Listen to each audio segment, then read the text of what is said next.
करहो दीन के दाते।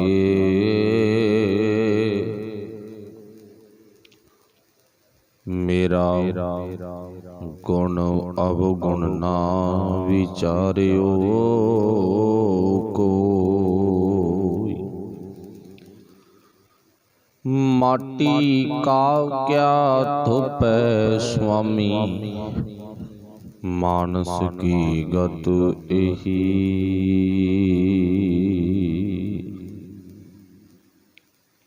धन्ना गोपाल तेरा यारता। गोपाल तेरा आरता।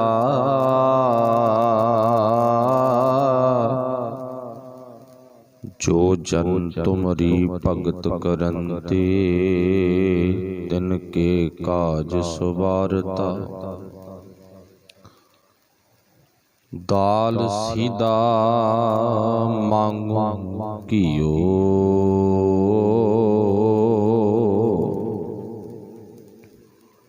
हमरा खुशी करे नित जियो। पनिया छादन निका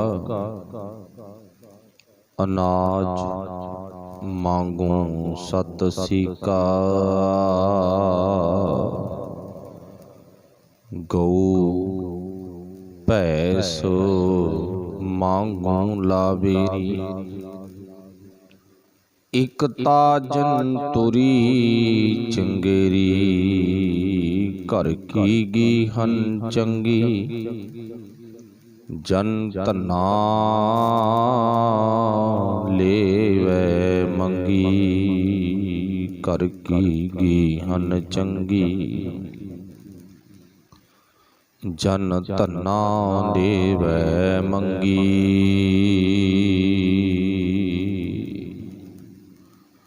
चबर छतर तख दे मालक साहिब श्री गुरु ग्रंथ साहिब महाराज सच्चे पातशाह जी दी पावन पवित्र हजूरी दे विच जुड़ बैठे गुरु प्यारिओ। आप सारे ही तनता दे जोग हों बड़े भाग ने। आओ गुरबाणी दी विचार आरंभ करिए। गुरु की पावन बाणी सुनन समझन तो पहला आपस विच गुरफतेह दी सांझ पाउणी। सारिਆਂ ने बोलना जी आखियो वाहिगुरु जी का खालसा वाहिगुरु जी की फतेह। जो अज आपां गुरु की पावन बाणी दे विचों एक शब्द आपस विच रल मिल के साझा कीता पढ़िया है। इस पावन शब्द नूं तुसीं एक नहीं कई बारी पढ़िया अते सुनिया होवेगा। भगत धन्ना जी दा यह पावन शब्द सुरठ राग दे विच है। सो इस पावन शब्द दी विचार दे विच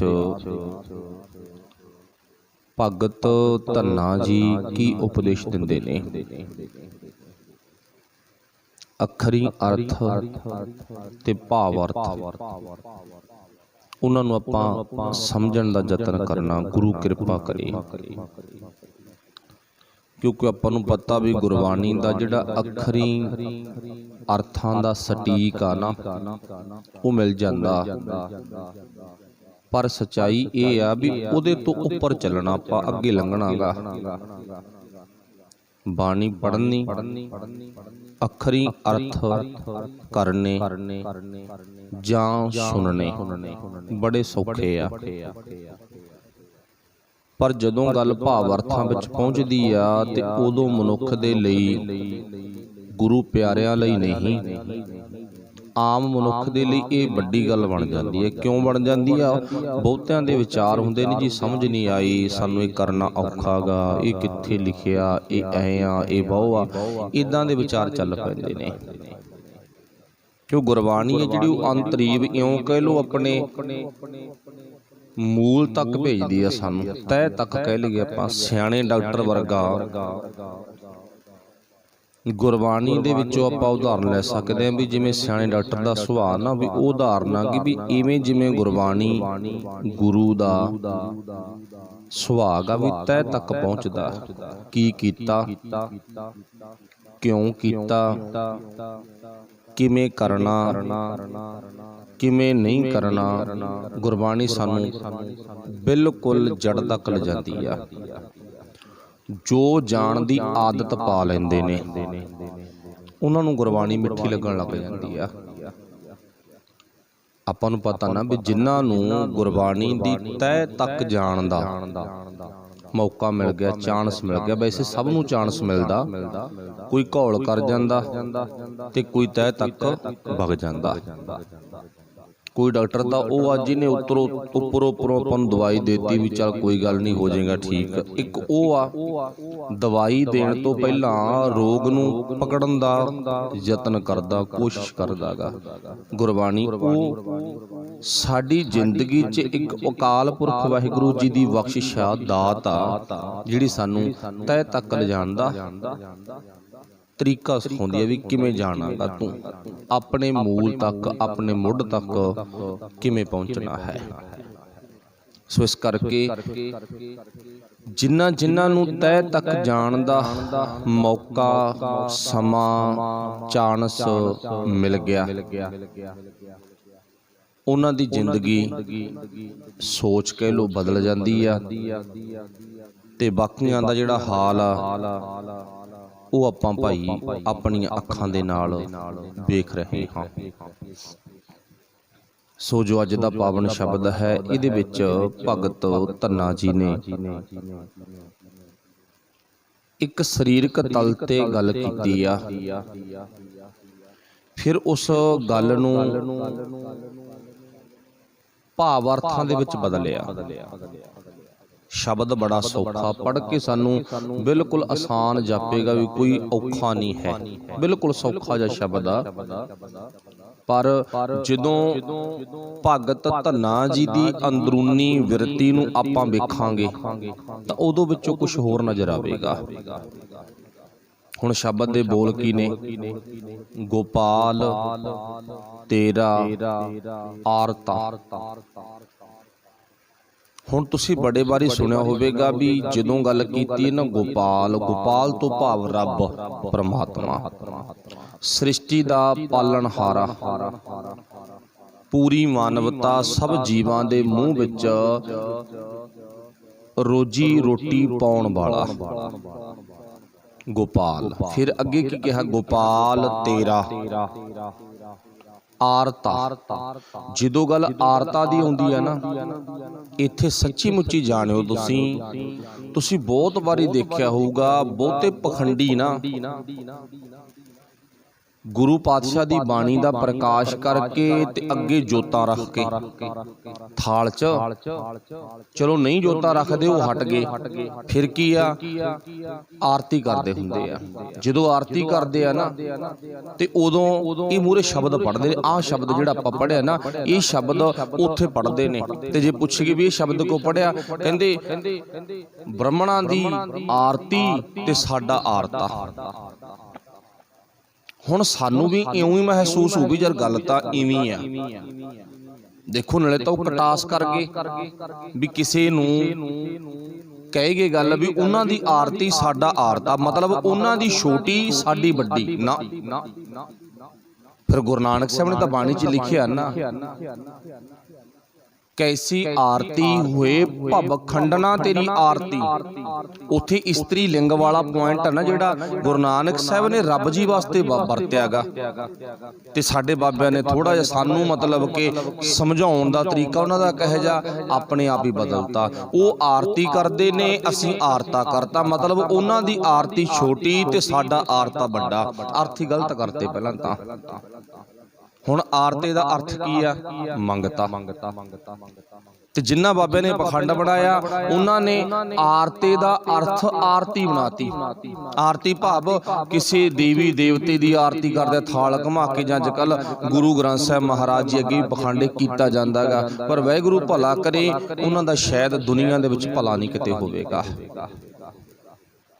ਜਿਹੜਾ ਨਾ ਗੁਰੂ ਗ੍ਰੰਥ ਸਾਹਿਬ ਮਹਾਰਾਜ ਰੂਪੀ ਸੂਰਜ ਦੇ ਅੱਗੇ ਕੁਝ ਪਖੰਡ ਕਰੇ, ਮਤਲਬ ਕੋਈ ਸੂਰਜ ਦੇ ਅੱਗੇ ਦੀਵਾ ਬਾਲ ਕੇ ਕਹੇ ਵੀ ਸੂਰਜਾ ਤੇਰਾ ਪ੍ਰਕਾਸ਼ ਘੱਟ ਆ, ਮੇਰੇ ਦੀਵੇ ਦਾ ਪ੍ਰਕਾਸ਼ ਵੱਧ ਆ, ਤੇਰੇ ਨਾਲੋਂ ਅਕਲ ਮੈਨੂੰ ਵੱਧ ਆ ਗਈ, ਤਾਂ ਇੱਥੇ ਕੀ ਆ, ਇਹ ਇੱਕ ਗੁਰੂ ਗ੍ਰੰਥ ਸਾਹਿਬ ਨੂੰ ਚੈਲੰਜ ਕਰਨਾ ਹੀ ਹੈਗਾ। ਪਰ ਨਹੀਂ, ਗੁਰੂ ਪਾਤਸ਼ਾਹ ਜੀ ਤਾਂ ਬਹੁਤ ਵੱਡੇ ਨੇ, ਉਹਨਾਂ ਦੀ ਬਾਣੀ ਨੂੰ ਧਿਆਨ ਨਾਲ ਪੜ੍ਹ ਕੇ ਆਪਾਂ ਆਪਣੀ ਜ਼ਿੰਦਗੀ 'ਚ ਵਰਤਣਾ। ਕਰਨਾ ਕੀ ਆ, ਜੇ ਕੋ ਖਾਵੇ ਜੇ ਕੋ ਪੁੰਚੈ, ਕਰਨਾ ਤੇ ਇਹ ਕੰਮ ਆ ਨਾ। ਹੁਣ ਕਰਨਾ ਕੀ ਸ਼ੁਰੂ ਕਰਤਾ, ਆਪਾਂ ਨੂੰ ਪਤਾ ਵੀ ਜੋ ਪਖੰਡ ਅੱਜ ਕੱਲ੍ਹ ਚੱਲਦਾ, ਵਾਹਿਗੁਰੂ ਭਲਾ ਕਰੇ ਉਸ ਪਖੰਡ 'ਚੋਂ ਆਪਾਂ ਵੀ ਮੁੜ ਗਏ, ਤੇ ਜੇ ਕੋਈ ਜਾਂਦਾ ਨਾ ਉਹਨੂੰ ਵੀ ਮਤਲਬ ਕੋਸ਼ਿਸ਼ ਕਰੀਏ ਵੀ ਨਾ ਪਾਈ, ਬਚ ਤੂੰ ਵੀ ਇਸ ਪੱਖ ਤੋਂ, ਇਸ ਪੱਖ ਵੱਲ ਨਾ ਜਾ।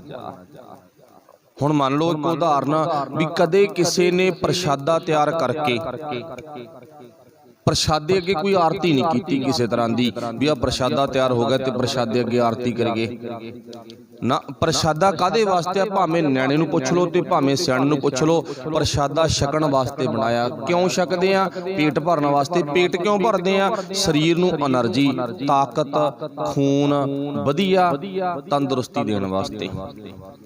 ਇਹੀ ਕੰਮ ਗੁਰਬਾਣੀ ਦਾ। ਗੁਰਬਾਣੀ ਕਿਉਂ ਪੜ੍ਹਦੇ ਆ? ਸਾਡੀ ਆਤਮਾ ਨੂੰ ਤੰਦਰੁਸਤੀ ਦੇਣ ਵਾਸਤੇ। ਗੁਰਬਾਣੀ ਪੜ੍ਹਨ ਦਾ, ਸੁਣਨ ਦਾ, ਵਿਚਾਰ ਕਰਨ ਦਾ, ਵਿਚਾਰ ਸੁਣਨ ਦਾ ਮਤਲਬ ਸਾਡੇ ਅੰਦਰ ਦੀ ਤੰਦਰੁਸਤੀ। ਹੁਣ ਅੱਜ ਆਪਾਂ ਨੂੰ ਪਤਾ ਨਾ, ਸਭ ਤੋਂ ਵੱਧ ਇੱਕ ਪੂਰੇ ਭਾਵ ਇਉਂ ਕਹਿ ਲਓ ਮਨੁੱਖਤਾ ਦੇ ਵਿੱਚ, ਸਾਰਿਆਂ ਦੇ ਵਿੱਚ ਬਿਮਾਰੀ ਫੈਲੀ ਹੋਈ ਆ, ਜਿਹਨੂੰ ਆਪਾਂ ਕਹਿ ਦਈਏ ਤਣਾਓ। ਹਰ ਇੱਕ ਦਾ ਵਧਿਆ ਪਿਆ, ਟੈਨਸ਼ਨ, ਚਿੰਤਾ ਹਰ ਇੱਕ ਨੂੰ ਵਧੀ ਹੋਈ ਆ। ਜਦੋਂ ਗੁਰਬਾਣੀ ਰੂਪੀ ਖੁਰਾਕ ਮਿਲਣੀ ਸ਼ੁਰੂ ਹੋ ਗਈ, ਫਿਰ ਗੁਰੂ ਸਾਹਿਬ ਜੀ ਕਹਿੰਦੇ ਤੇਰੀ ਜ਼ਿੰਦਗੀ ਹੈ ਨਾ ਤਣਾਓ ਮੁਕਤ ਹੋ ਜਾਊਗੀ, ਇਹਨੂੰ ਟੈਨਸ਼ਨ ਨਹੀਂ ਰਹੂਗੀ। ਸੱਚੀ ਮੁੱਚੀ ਹੈ ਇਹ ਗੱਲ।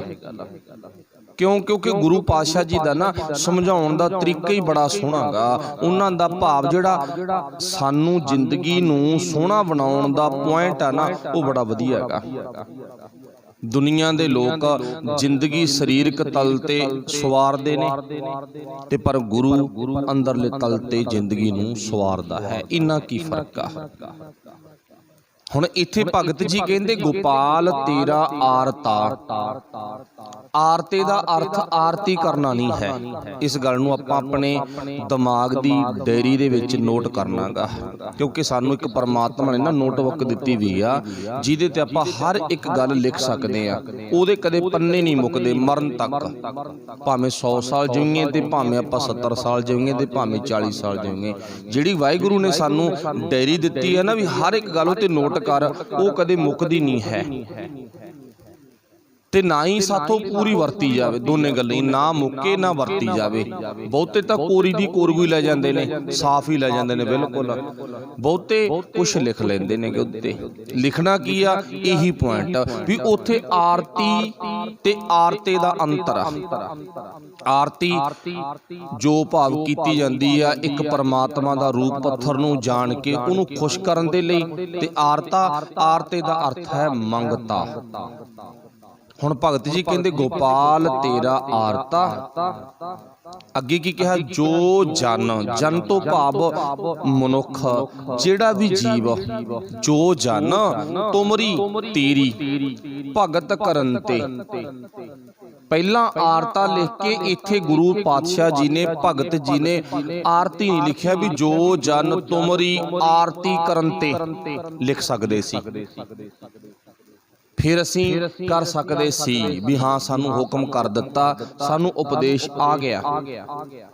ਤੇ ਬਾਬੇ ਨਾਨਕ ਨੇ ਤਾਂ ਜਾ ਕੇ ਜਗਨਨਾਥਪੁਰੀ ਵੀ ਰੋਕਤੇ ਵੀ ਨਹੀਂ ਭਾਈ ਤੁਸੀਂ ਇਹ ਕੰਮ ਨਹੀਂ ਕਰਨਾ। ਅੱਛਾ, ਸਾਨੂੰ ਸਾਡੇ ਘਰ ਵਿੱਚੋਂ ਨਹੀਂ, ਭਾਵ ਇੱਥੇ ਤਾਂ ਗੁਰੂ ਪਾਤਸ਼ਾਹ ਨੂੰ ਪਤਾ ਮੇਰੇ ਪੁੱਤ ਤਾਂ ਬਾਹਲੇ ਸਿਆਣੇ ਨੇ ਵੀ ਤਾਂ ਇਸ ਕੰਮ 'ਚ ਪੈਂਦੇ ਨਹੀਂ। ਉਹਨੂੰ ਕਹਿਣ ਦੀ ਜ਼ਰੂਰਤ ਨਹੀਂ ਵੀ ਜਿਨ੍ਹਾਂ ਨੂੰ ਮੈਂ ਮੱਤ ਦੇਤੀ ਨਾ, ਅਕਲ ਦੇਤੀ, ਸਿਆਣਪ ਦੇਤੀ, ਉਹ ਨਹੀਂ ਇਹ ਕੰਮ ਕਰਨਗੇ। ਬਾਬਾ ਨਾਨਕ ਨਾ ਗੁਆਂਢੀਆਂ ਦੇ ਘਰੇ ਵਗ ਗਿਆ। ਗੁਆਂਢੀ ਕੌਣ ਸੀ? ਜਿਨ੍ਹਾਂ ਦਾ ਮੱਤ ਇਹ ਕਹਿੰਦਾ, ਜਿਨ੍ਹਾਂ ਦੇ ਗ੍ਰੰਥ ਇਹ ਕਹਿੰਦੇ ਨੇ, ਜਿਨ੍ਹਾਂ ਦਾ ਖਿਆਲ ਖਿਆਲ ਇਹ ਆ ਵੀ ਰੱਬ ਨੂੰ ਖੁਸ਼ ਇਉਂ ਕੀਤਾ ਜਾਂਦਾਗਾ, ਪੱਥਰ ਦੀ ਮੂਰਤੀ ਨੂੰ ਰੱਬ ਮੰਨ ਕੇ ਉਹਦੇ ਅੱਗੇ ਦੀਵੇ ਚਿਰਾਗ ਲਾ ਕੇ ਉਹਦੇ ਅੱਗੇ ਥਾਲੀਆਂ ਘੁਮਾ ਕੇ ਉਹਦੇ ਅੱਗੇ ਟੱਲੀਆਂ ਖੜਕਾ ਕੇ ਇਉਂ ਖੁਸ਼ ਕੀਤਾ ਜਾਂਦਾ, ਉਹਦੇ ਅੱਗੇ ਧੂਫਾਂ ਤੁਖਾ ਕੇ। ਬਾਬੇ ਨਾਨਕ ਨੇ ਮਨਾ ਕਰਤਾ। ਉੱਥੇ ਜਾ ਕੇ ਉਹ ਗੱਲ ਕਹੀ ਆ ਜਿਹੜੀ ਗੱਲ ਦਾ ਉਹਨਾਂ ਲੋਕਾਂ ਨੂੰ ਕੋਈ ਜਵਾਬ ਨਹੀਂ ਆਇਆ। ਜੇ ਰੱਬ ਦੀ ਆਰਤੀ ਕਰਨੀ ਹੈ ਨਾ, ਰੱਬ ਦੀ ਆਰਤੀ ਕਰਨ ਦੀ ਲੋੜ ਨਹੀਂ। ਰੱਬ ਦੀ ਆਰਤੀ ਹੋ ਰਹੀ ਹੈ, ਉਹਦੀ ਆਰਤੀ ਵਿੱਚ ਸ਼ਾਮਲ ਹੋਣ ਦੀ ਲੋੜ ਆ। ਸਮਝ ਗਏ ਨਾ ਆਪਾਂ? ਰੱਬ ਦੀ ਆਰਤੀ ਕੱਲਾ ਕੱਲਾ ਨਹੀਂ ਬੰਦਾ ਕਰ ਸਕਦਾਗਾ, ਜਾਂ 10 5 20 ਬੰਦੇ ਗਰੁੱਪ ਬਣਾ ਕੇ ਨਹੀਂ ਕਰ ਸਕਦੇ ਨਾ। ਰੱਬ ਦੀ ਆਰਤੀ ਤਾਂ ਹੋ ਰਹੀ ਆ, ਉਹਦੀ ਆਰਤੀ ਵਿੱਚ ਸ਼ਾਮਲ ਹੋਣਾ ਆਪਾਂ। ਰੱਬ ਦੀ ਆਰਤੀ ਕਰਨੀ ਨਹੀਂ, ਰੱਬ ਦੀ ਆਰਤੀ ਜਿਹੜੀ 24 ਘੰਟੇ ਹੁੰਦੀ ਹੈ ਨਾ, ਉਹ 24 ਘੰਟਿਆਂ ਵਾਲੀ ਆਰਤੀ ਵਿੱਚ ਆਪਾਂ ਸ਼ਾਮਲ ਹੋਣਾ। ਇਹ ਭਾਵ ਜਗਨਨਾਥਪੁਰੀ ਜਾ ਕੇ ਗੁਰੂ ਸਾਹਿਬ ਨੇ ਉਪਦੇਸ਼ ਦਿੱਤਾ। ਉਥੋਂ ਦੇ ਬਹੁਤੇ ਲੋਕ ਮੰਨ ਗਏ, ਅੱਧੋਂ ਵੱਧ ਮੰਨ ਗਏ ਵੀ ਯਾਰ ਗੱਲ ਵਾਕਈ ਸਹੀ ਆ। ਜੋ ਇਹ ਰੱਬ ਦਾ ਬੰਦਾ, ਜੋ ਇਹ ਫਕੀਰ, ਜੋ ਇਹ ਭਾਵ ਬਾਬਾ ਸਾਨੂੰ ਕਹਿ ਰਿਹਾ ਨਾ, ਇਹਦੀ ਗੱਲ ਬਿਲਕੁਲ ਸਹੀ ਆ, ਮੰਨ ਗਏ ਉਹ। ਪਰ ਅਸੀਂ ਕਿੱਦੇ ਮੰਨਾਂਗੇ ਹਨਾ? ਜਦੋਂ ਗੁਰੂ ਨਾਨਕ ਸਾਹਿਬ ਨੇ ਉਪਦੇਸ਼ ਪੜ੍ਹੇ ਨਾ, ਗਗਨ ਮੈਂ ਥਾਲ ਰਬ ਚੰਦ ਦੀਪਕ ਬਨੇ ਤਾਰਕਾ ਮੰਡਲ ਜਨਕ ਮੋਤੀ ਧੂਪ ਮਲ ਆਨ ਲੋ ਪਵਨ ਚਬਰੋ ਕਰੇ ਸਗਲ ਬਨਰਾਏ ਫੂਲ ਅੰਤ ਜੋਤੀ। ਫਿਰ ਕੀ ਕਿਹਾ? ਕੈਸੀ ਆਰਤੀ ਹੋਏ ਭਵ ਖੰਡਨਾ ਤੇਰੀ ਆਰਤੀ ਅਨਹਤਾ ਸ਼ਬਦ ਵਾਜੰਤ ਭੇਰੀ ਰਹਾਓ। ਆਹ ਭਾਈ ਰੱਬ ਜੀ ਦੀ ਆਰਤੀ ਹੋ ਰਹੀ ਹੈ। ਮੰਨ ਲਓ ਹੁਣ ਆਪਾਂ ਸਭ ਉੱਠੇ ਆ, ਘੰਟਾ ਹੋ ਗਿਆ ਕਿਸੇ ਨੂੰ ਉੱਠਿਆ, ਕਿਸੇ ਨੂੰ 2 ਘੰਟੇ ਉੱਠਿਆ ਨੂੰ ਹੋ ਗਿਆ। ਜਦੋਂ ਆਪਾਂ ਉੱਠੇ ਆ ਨਾ, ਉਸ ਤੋਂ ਬਾਅਦ ਉੱਠ ਕੇ ਗੇੜਾ ਕੱਢ ਕੇ ਵੇਖੋ ਵਿਹੜੇ ਦੇ ਵਿੱਚ ਜਾਂ ਕਿਤੇ ਆਸੇ-ਪਾਸੇ ਨਿਕਲ ਕੇ ਵੇਖੋ, ਸੱਚਮੁੱਚ ਤੁਹਾਨੂੰ ਪ੍ਰਤੀਤ ਹੋਵੇਗਾ ਵੀ ਰੱਬ ਦੀ ਆਰਤੀ ਮੈਂ ਨਹੀਂ ਕਰਨੀ, ਰੱਬ ਦੀ ਆਰਤੀ ਤਾਂ ਹੋ ਰਹੀ ਆ। ਧੂਪ ਮਲ ਆਣ ਲੋ, ਪਰਬਤਾਂ ਦੇ ਵਿੱਚੋਂ ਜੜੀਆਂ ਬੂਟੀਆਂ ਨਾਲ ਖਹਿ ਕੇ ਆਉਣ ਵਾਲੀ ਹਵਾ, ਸੁਗੰਧਿਤ ਹਵਾ। ਠੀਕ ਆ ਜੀ, ਹਵਾ ਨੂੰ ਪ੍ਰਦੂਸ਼ਿਤ ਕੀਤਾ ਤਾਂ ਅਸੀਂ ਕੀਤਾਗਾ, ਪਰ ਉਹ ਕਿੰਨੀ ਸੋਹਣੀ ਹਵਾ ਧੂਫ ਦੇ ਰੂਪ ਵਿੱਚ ਚੱਲ ਰਹੀ ਆ। ਦਰਖਤ ਚੌਰ ਕਰ ਰਹੇ ਨੇਗੇ ਤੇ ਤਾਰੇ ਪੂਰੇ ਗਗਨ ਰੂਪੀ ਥਾਲ ਦੇ ਵਿੱਚ ਦੀਵਿਆਂ ਦਾ ਕੰਮ ਕਰ ਰਹੇ ਨੇ। ਇਦੋਂ ਵੱਡੀ ਆਰਤੀ ਕਿੱਥੇ ਹੋਊਗੀ? ਗਗਨ ਮੈਂ ਥਾਲ ਰਬ ਚੰਦ ਦੀਪਕ ਬਨੇ ਤਾਰਕਾ ਮੰਡਲ ਜਨਕ ਮੋਤੀ। ਪੂਰਾ ਨਕਸ਼ਾ ਗੁਰੂ ਸਾਹਿਬ ਨੇ ਬਣਾ ਕੇ ਉਹਨਾਂ ਦੇ ਅੱਗੇ ਪੇਸ਼ ਕਰ ਦਿੱਤਾ। ਚਲੋ ਉਹਨਾਂ ਅੱਗੇ ਨਹੀਂ, ਸਾਡੇ ਅੱਗੇ ਵੀ ਪੇਸ਼ ਕਰ ਦਿੱਤਾ, ਪਰ ਉਹ ਆਰਤੀ ਨਹੀਂ। ਵਾਹਿਗੁਰੂ ਭਲਾ ਕਰੇ ਜਿਹੜੀ ਅਸੀਂ ਕਰਦੇ ਆ, ਅਸੀਂ ਉਸ ਆਰਤੀ ਤੋਂ ਪਾਸੇ ਹੋ ਕੇ ਆਰਤੀ ਵਿੱਚ ਸ਼ਾਮਲ ਹੋਣਾ। ਹੁਣ ਆਰਤੀ ਵਿੱਚ ਸ਼ਾਮਲ ਹੋਣ ਵਾਲਾ ਕੌਣ ਆ? ਜਿਹਨੇ ਥਾਲ ਘਮਾਏ ਨੇ, ਕੀ ਅੰਮ੍ਰਿਤ ਵੇਲੇ ਉੱਠ ਕੇ ਉਹ ਦੇਖ ਸਕਦਾ ਇਸ ਆਰਤੀ ਨੂੰ? ਨਾ। ਕੀ ਇਸ ਆਰਤੀ ਵਿੱਚ ਉਹ ਸ਼ਾਮਲ ਹੋ ਸਕਦਾ? ਨਾ ਕਰ ਸਕਦਾ, ਜਾਂ ਪਖੰਡ ਕਰਵਾ ਸਕਦਾ। ਚਲੋ ਮੇਰੇ ਕਹਿਣ ਤੋਂ ਭਾਵ ਆਪਣਾ ਵਿਸ਼ਾ ਨਹੀਂ, ਪਰ ਆਪਣਾ ਵਿਸ਼ਾ ਇਹ ਸੀ ਵੀ ਇੱਥੇ ਭਗਤ ਧੰਨਾ ਜੀ, ਵਾਹਿਗੁਰੂ ਇੱਕ ਗੱਲ ਧਿਆਨ 'ਚ ਰੱਖਿਓ, ਭਗਤ ਧੰਨਾ ਜੀ ਕੌਣ ਨੇ? ਇੰਨਾ ਕੁ ਜ਼ਰੂਰ ਧਿਆਨ 'ਚ ਰੱਖਿਓ। ਆਪਾਂ ਆਮ ਕਹਿ ਦਿੰਦੇ ਨਾ ਜੀ ਗੁਰਬਾਣੀ ਪੜ੍ਹਨੀ ਸਾਡਾ ਕੰਮ ਥੋੜੀ ਆ, ਅਸੀਂ ਤਾਂ ਖੇਤੀ ਕਰਨ ਵਾਲੇ ਆ, ਅਸੀਂ ਤਾਂ ਕੰਮ ਕਰਨ ਵਾਲੇ ਆ, ਤਾਂ ਬਾਬਿਆਂ ਦਾ ਕੰਮ ਆਗਾ। ਹੁਣ ਭਗਤ ਧੰਨਾ ਜੀ ਨੂੰ ਤਾਂ ਕਦੇ ਪੁੱਛ ਕੇ ਵੇਖੋ ਨਾ, ਆਪਣਾ ਪਿਓ ਦਾਦਾ ਪੜਦਾਦਾ ਪਿੱਛੇ ਜਾ ਕੇ ਨਿਗਾਹ ਮਾਰ ਕੇ ਵੇਖੋ, ਸਾਡਾ ਕੁਛ ਲੱਗਦਾ ਉਹ ਜਿਹੜਾ ਸਾਡੇ ਖੂਨ 'ਚੋਂ ਸਾਡਾ ਕੁਛ ਲੱਗਦਾ ਨਾ, ਉਹਦੀ ਕੱਲੇ ਗੱਲ ਤਾਂ ਸੁਣ ਕੇ ਦੇਖੀਏ ਆਪਾਂ ਵੀ ਜੋ ਕੰਮ ਅਸੀਂ ਕਰਦੇ ਇਹੀ ਕੰਮ ਤੂੰ ਕਰਦਾ ਸੀ। ਸਾਨੂੰ ਤਾਂ ਇਸ ਕੰਮ ਤੋਂ ਨਫ਼ਰਤ ਪੈਗੀ ਵੀ ਨਾ ਅਸੀਂ ਕੀ ਕਰ ਸਕਦੇ ਹਾਂ, ਅਸੀਂ ਰੱਬ ਰੱਬ ਕਿਵੇਂ ਕਰਾਂਗੇ, ਅਸੀਂ ਵਾਹਿਗੁਰੂ ਦਾ ਸਿਮਰਨ ਕਿਵੇਂ ਕਰਾਂਗੇ, ਅਸੀਂ ਕਿਵੇਂ ਆਰਤੀ ਕਰਾਂਗੇ, ਅਸੀਂ ਕਿਵੇਂ ਰੱਬ ਅੱਗੇ ਪੇਸ਼ ਹੋ ਸਕਦੇ ਹਾਂ। ਧੰਨਾ ਕਹਿੰਦਾ ਮੈਂ ਤਾਂ ਰੋਜ਼ ਖੇਤੀ ਕਰਦਾ, ਮਾਲ ਡੰਗਰ ਸਾਂਭਦਾ ਸੀ, ਤੇਰੇ ਵਾਂਗੂ ਨਾ ਖੇਤਾਂ 'ਚ ਕੰਮ ਕਰਦਾ ਸੀ, ਮੈਂ ਤਾਂ ਫਿਰ ਵੀ ਨਾ ਰੱਬ ਦਾ ਸ਼ੁਕਰ ਕਰਦਾ ਸੀ, ਰੱਬ ਦੀ ਆਰਤੀ ਕਰਦਾ ਸੀ। ਅੱਛਾ, ਉਹ ਕਿਤੇ ਪੜ੍ਹ ਕੇ ਆਇਆ ਸੀ? ਨਾ, ਉਹ ਤਾਂ ਆਪਣੇ ਭਰਾਵਾਂ ਨੂੰ ਵੇਖ ਕੇ ਤੁਰ ਪਿਆ ਉਧਰ ਨੂੰ। ਕਬੀਰ ਸਾਹਿਬ, ਸੈਣ ਭਗਤ, ਨਾਮਦੇਵ ਜੀ ਭਗਤ ਦਾ ਜੀਵਨ ਵੇਖ ਕੇ ਨਾ ਬਸ ਇਸ ਰਸਤੇ ਤੇ ਤੁਰ ਪਿਆ। ਇਹ ਬਿਦ ਸੁਣ ਕੇ ਜੱਟ ਰੋ ਉੱਠ ਭਗਤੀ ਲਾਗਾ। ਅੱਗੇ ਹੋਇਆ ਕਿ ਮਿਲੇ ਪ੍ਰਤੱਖ ਗੁਸਈਆਂ ਧੰਨਾ ਵੱਡ ਭਾਗਾ। ਖੇਤੀ ਕਰਦਾ ਕਰਦਾ ਨਾ ਮਾਲ ਪਸ਼ੂ ਸਾਂਭਦਾ ਰੱਬ ਨੂੰ ਪਾ ਗਿਆ। ਉਹ ਕੌਣ ਸੀ? ਜੋ ਕੰਮ ਅਸੀਂ ਕਰਦੇ ਹਾਂ ਉਹੀ ਕੰਮ ਕਰਨ ਵਾਲਾ ਵਿਅਕਤੀ ਆ ਉਹ। ਸਾਨੂੰ ਨਫ਼ਰਤ ਪੈਗੀ, ਚਾਹੇ ਨਫ਼ਰਤ ਪੈਗੀ ਚਾਹੇ ਪਵਾਤੀ, ਉਹ ਆਪਾਂ ਵੇਖਣਾ। ਆਪਾਂ ਆਪਣੀ ਤਹਿ ਤੱਕ ਜਾਣਾ ਵੀ ਨਫ਼ਰਤ ਪਏਗੀ ਜਾਂ ਪਵਾਈ ਆ। ਹੁਣ ਭਗਤ ਧੰਨਾ ਜੀ ਕਿਤੇ ਦੂਰ ਨੇੜੇ ਕਿਸੇ ਯੂਨੀਵਰਸਿਟੀ ਕਾਲਜ ਵਿੱਚ ਪੜ੍ਹ ਕੇ ਨਹੀਂ ਆਏਗੇ, ਪਰ ਉਹਨਾਂ ਦੇ ਜੋ ਗੁਰਬਾਣੀ ਦੇ ਸ਼ਬਦ ਬੋਲ ਨੇ ਉਹ ਬਾ ਕਮਾਲ ਦੇ ਸ਼ਬਦ ਨੇ, ਕਮਾਲ ਦੇ ਬੋਲ ਨੇਗੇ। ਹੁਣ ਇੱਥੇ ਧੰਨਾ ਜੀ ਕਹਿੰਦੇ ਨਾ, ਰੱਬ ਜੀ ਹਾਂ ਭਾਵੇਂ ਮੈਂ ਗਰੀਬ ਇੱਕ ਕਿਸਾਨ ਆ, ਇੱਕ ਖੇਤੀ ਕਰਨ ਵਾਲਾ ਵਿਅਕਤੀ ਆ, ਪਰ ਮੈਨੂੰ ਇੰਨਾ ਜ਼ਰੂਰ ਪਤਾ ਲੱਗ ਗਿਆ ਵੀ ਤੇਰੀ ਆਰਤੀ करे ਤੋਂ ਬਿਨਾ, ਰੱਬ ਜੀ ਤੇਰੀ ਖੁਸ਼ਾਮਦ करे ਤੋਂ ਬਿਨਾ, ਰੱਬ ਜੀ ਤੈਨੂੰ ਯਾਦ करे ਤੋਂ ਬਿਨਾ ਮੇਰੀ ਜ਼ਿੰਦਗੀ ਮੁਕਤ ਨਹੀਂ ਹੋ ਸਕਦੀਗੀ। ਇੰਨਾ ਮੈਨੂੰ ਜ਼ਰੂਰ ਪਤਾ ਲੱਗ ਗਿਆ। ਹੁਣ ਕੀ ਆ, ਮੈਂ ਤੇਰੀ ਭਗਤੀ ਕਰਾਂਗਾ, ਮੈਂ ਤੇਰੇ ਗੁਣ ਗਾਵਾਂਗਾ, ਪਰ ਗੁਣ ਗਾਉਣ ਤੋਂ ਪਹਿਲਾਂ ਮੇਰੀਆਂ ਘਰ ਦੀਆਂ ਕੁਝ ਲੋੜਾਂ ਨੇ, ਉਹਨਾਂ ਲੋੜਾਂ ਨੂੰ ਨਾ ਕਿਸੇ ਨਾ ਕਿਸੇ ਬਹਾਨੇ ਤੂੰ ਪੂਰੀਆਂ ਕਰ ਦੇ। ਹੁਣ ਇੱਥੇ ਦੂਜੀ ਗੱਲ ਕੀ ਉਗੜੂਗੀ? ਪਹਿਲੀ ਗੱਲ ਆਰਤੀ ਦੀ ਕਲੀਅਰ ਹੋ ਗਈ ਵੀ ਨਾ ਉਹ ਤੇ ਸਾਨੂੰ ਰੋਕਤਾ। ਇੱਥੇ ਆਰਤੀ ਦਾ ਮਤਲਬ ਆਰਤੀ ਕਰਨਾ ਨਹੀਂ, ਆਰਤੀ ਦਾ ਮਤਲਬ ਹੈ ਮੰਗਤਾ। ਭਗਤ ਧੰਨਾ ਜੀ ਆਪਣੇ ਆਪ ਨੂੰ ਰੱਬ ਦੇ ਦਰ ਦਾ ਮੰਗਤਾ ਕਹਿੰਦੇ ਨੇ। ਅਸੀਂ ਸਤਿਕਾਰ ਨਾਲ ਭਗਤ ਜੀ ਕਹਿੰਦੇ ਆ ਤੇ ਉਹ ਆਪਣੇ ਆਪ ਨੂੰ ਮੰਗਤਾ ਕਹਿੰਦੇ ਨੇ। ਅੱਛਾ, ਹੁਣ ਭਗਤ ਜੀ ਦੂਜੀ ਪੰਕਤੀ ਵਿੱਚ ਕਹਿੰਦੇ ਨੇ, ਕਹਿੰਦੇ ਜੋ ਜਨ ਤੁਮਰੀ ਭਗਤ ਕਰਨ ਤੇ ਤਿਨ ਕੇ ਕਾਜ ਸਵਾਰਤਾ। ਜਿਹੜੇ ਵੀ ਜਨ, ਜਿਹੜੇ ਵੀ ਸੱਜਣ ਤੇਰੀ ਭਗਤੀ ਕਰਦੇ ਨੇ, ਤੂੰ ਉਹਨਾਂ ਦੇ ਕਾਰਜ, ਉਹਨਾਂ ਦਾ ਭਾਵ ਕੰਮ, ਉਹਨਾਂ ਦੀ ਜ਼ਿੰਦਗੀ ਸਫਲ ਕਰ ਦਿੰਦਾ ਹੈ। ਇਹ ਤੇਰੇ ਚ ਗੁਣ ਆ, ਭਾਵ ਉਹਨਾਂ ਨੂੰ ਤੂੰ ਆਪਣੇ ਵਰਗਾ ਬਣਾ ਲੈਣਾ, ਇਹ ਤੇਰੇ ਚ ਗੁਣ ਆਗਾ। ਹੁਣ ਰੱਬ ਜੀ ਨੇ ਸਾਨੂੰ ਕਿਹੜੇ ਕਿਹੜੇ ਗੁਣ ਦਿੱਤੇ ਨੇ? ਸਾਡਾ ਜਿਹੜਾ ਸਰੀਰ ਹੈ ਨਾ, ਉਹ 5 ਤੱਤਾਂ ਦਾ ਸਭ ਨੂੰ ਪਤਾ, ਪਰ 5 ਤੱਤਾਂ ਦਾ ਜਿਹੜਾ ਸਾਡਾ ਸਰੀਰ ਬਣਿਆ ਨਾ, ਉਹਦੇ ਬਾਰੇ ਸਾਨੂੰ ਕੁਝ ਪਤਾ ਹੋਣਾ ਚਾਹੀਦਾ। ਹਵਾ, ਮਿੱਟੀ, ਅੱਗ, ਆਕਾਸ਼। ਮਤਲਬ ਇਉਂ ਦੇਖੋ ਵੀ ਜੋ ਸਾਡੇ ਸਰੀਰ ਨੂੰ ਚਲਾਉਣ ਵਾਲੇ 5 ਤੱਤ ਨੇ, ਉਹਨਾਂ ਵਰਗਾ ਸਾਡਾ ਸੁਭਾਅ ਹੈਗਾ ਜਾਂ ਨਹੀਂ ਹੈਗਾ? ਹਵਾ, ਮਿੱਟੀ, ਅੱਗ, ਆਕਾਸ਼। ਅੱਗ ਵਰਗਾ ਤਾਂ ਸਾਡਾ ਸੁਭਾਅ ਹੈਗਾ, ਇਹਦੇ ਚ ਕੋਈ ਸ਼ੱਕ ਨਹੀਂਗਾ।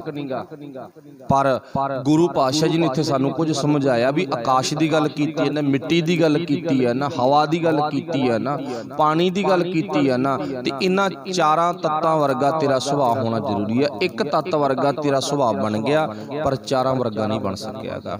ਨਾ ਤਾਂ ਤੇਰਾ ਦਿਲ ਹੀ ਏਡਾ ਵੱਡਾ ਬਣਿਆਗਾ ਜਿੱਡਾ ਵੱਡਾ ਆਕਾਸ਼ ਆ, ਨਾ ਤੇਰੀ ਜਰਨ ਸ਼ਕਤੀ ਏਡੀ ਵੱਡੀ ਬਣੀ ਆ ਜਿਵੇਂ ਮਿੱਟੀ ਸਭ ਕੁਝ ਜਰ ਲੈਂਦੀ ਆ, ਸਭ ਕੁਝ ਭਸਮ ਕਰ ਲੈਂਦੀ ਆ। ਮਿੱਟੀ ਕਦੇ ਕਿਸੇ ਤੇ ਇਤਰਾਜ਼ ਨਹੀਂ ਵਿਖਾਉਂਦੀਗੀ। ਜੋ ਵੀ ਮਿੱਟੀ ਤੇ ਅਸੀਂ ਕੁਝ ਖਿਲਾਰ ਰਹੇ ਆ, ਸਭ ਕੁਝ ਮਿੱਟੀ ਜਰ ਲੈਂਦੀ ਆ, ਨਾ ਉਹ ਨਹੀਂ ਸ਼ਿਕਵਾ ਕਰਦੀਗੀ।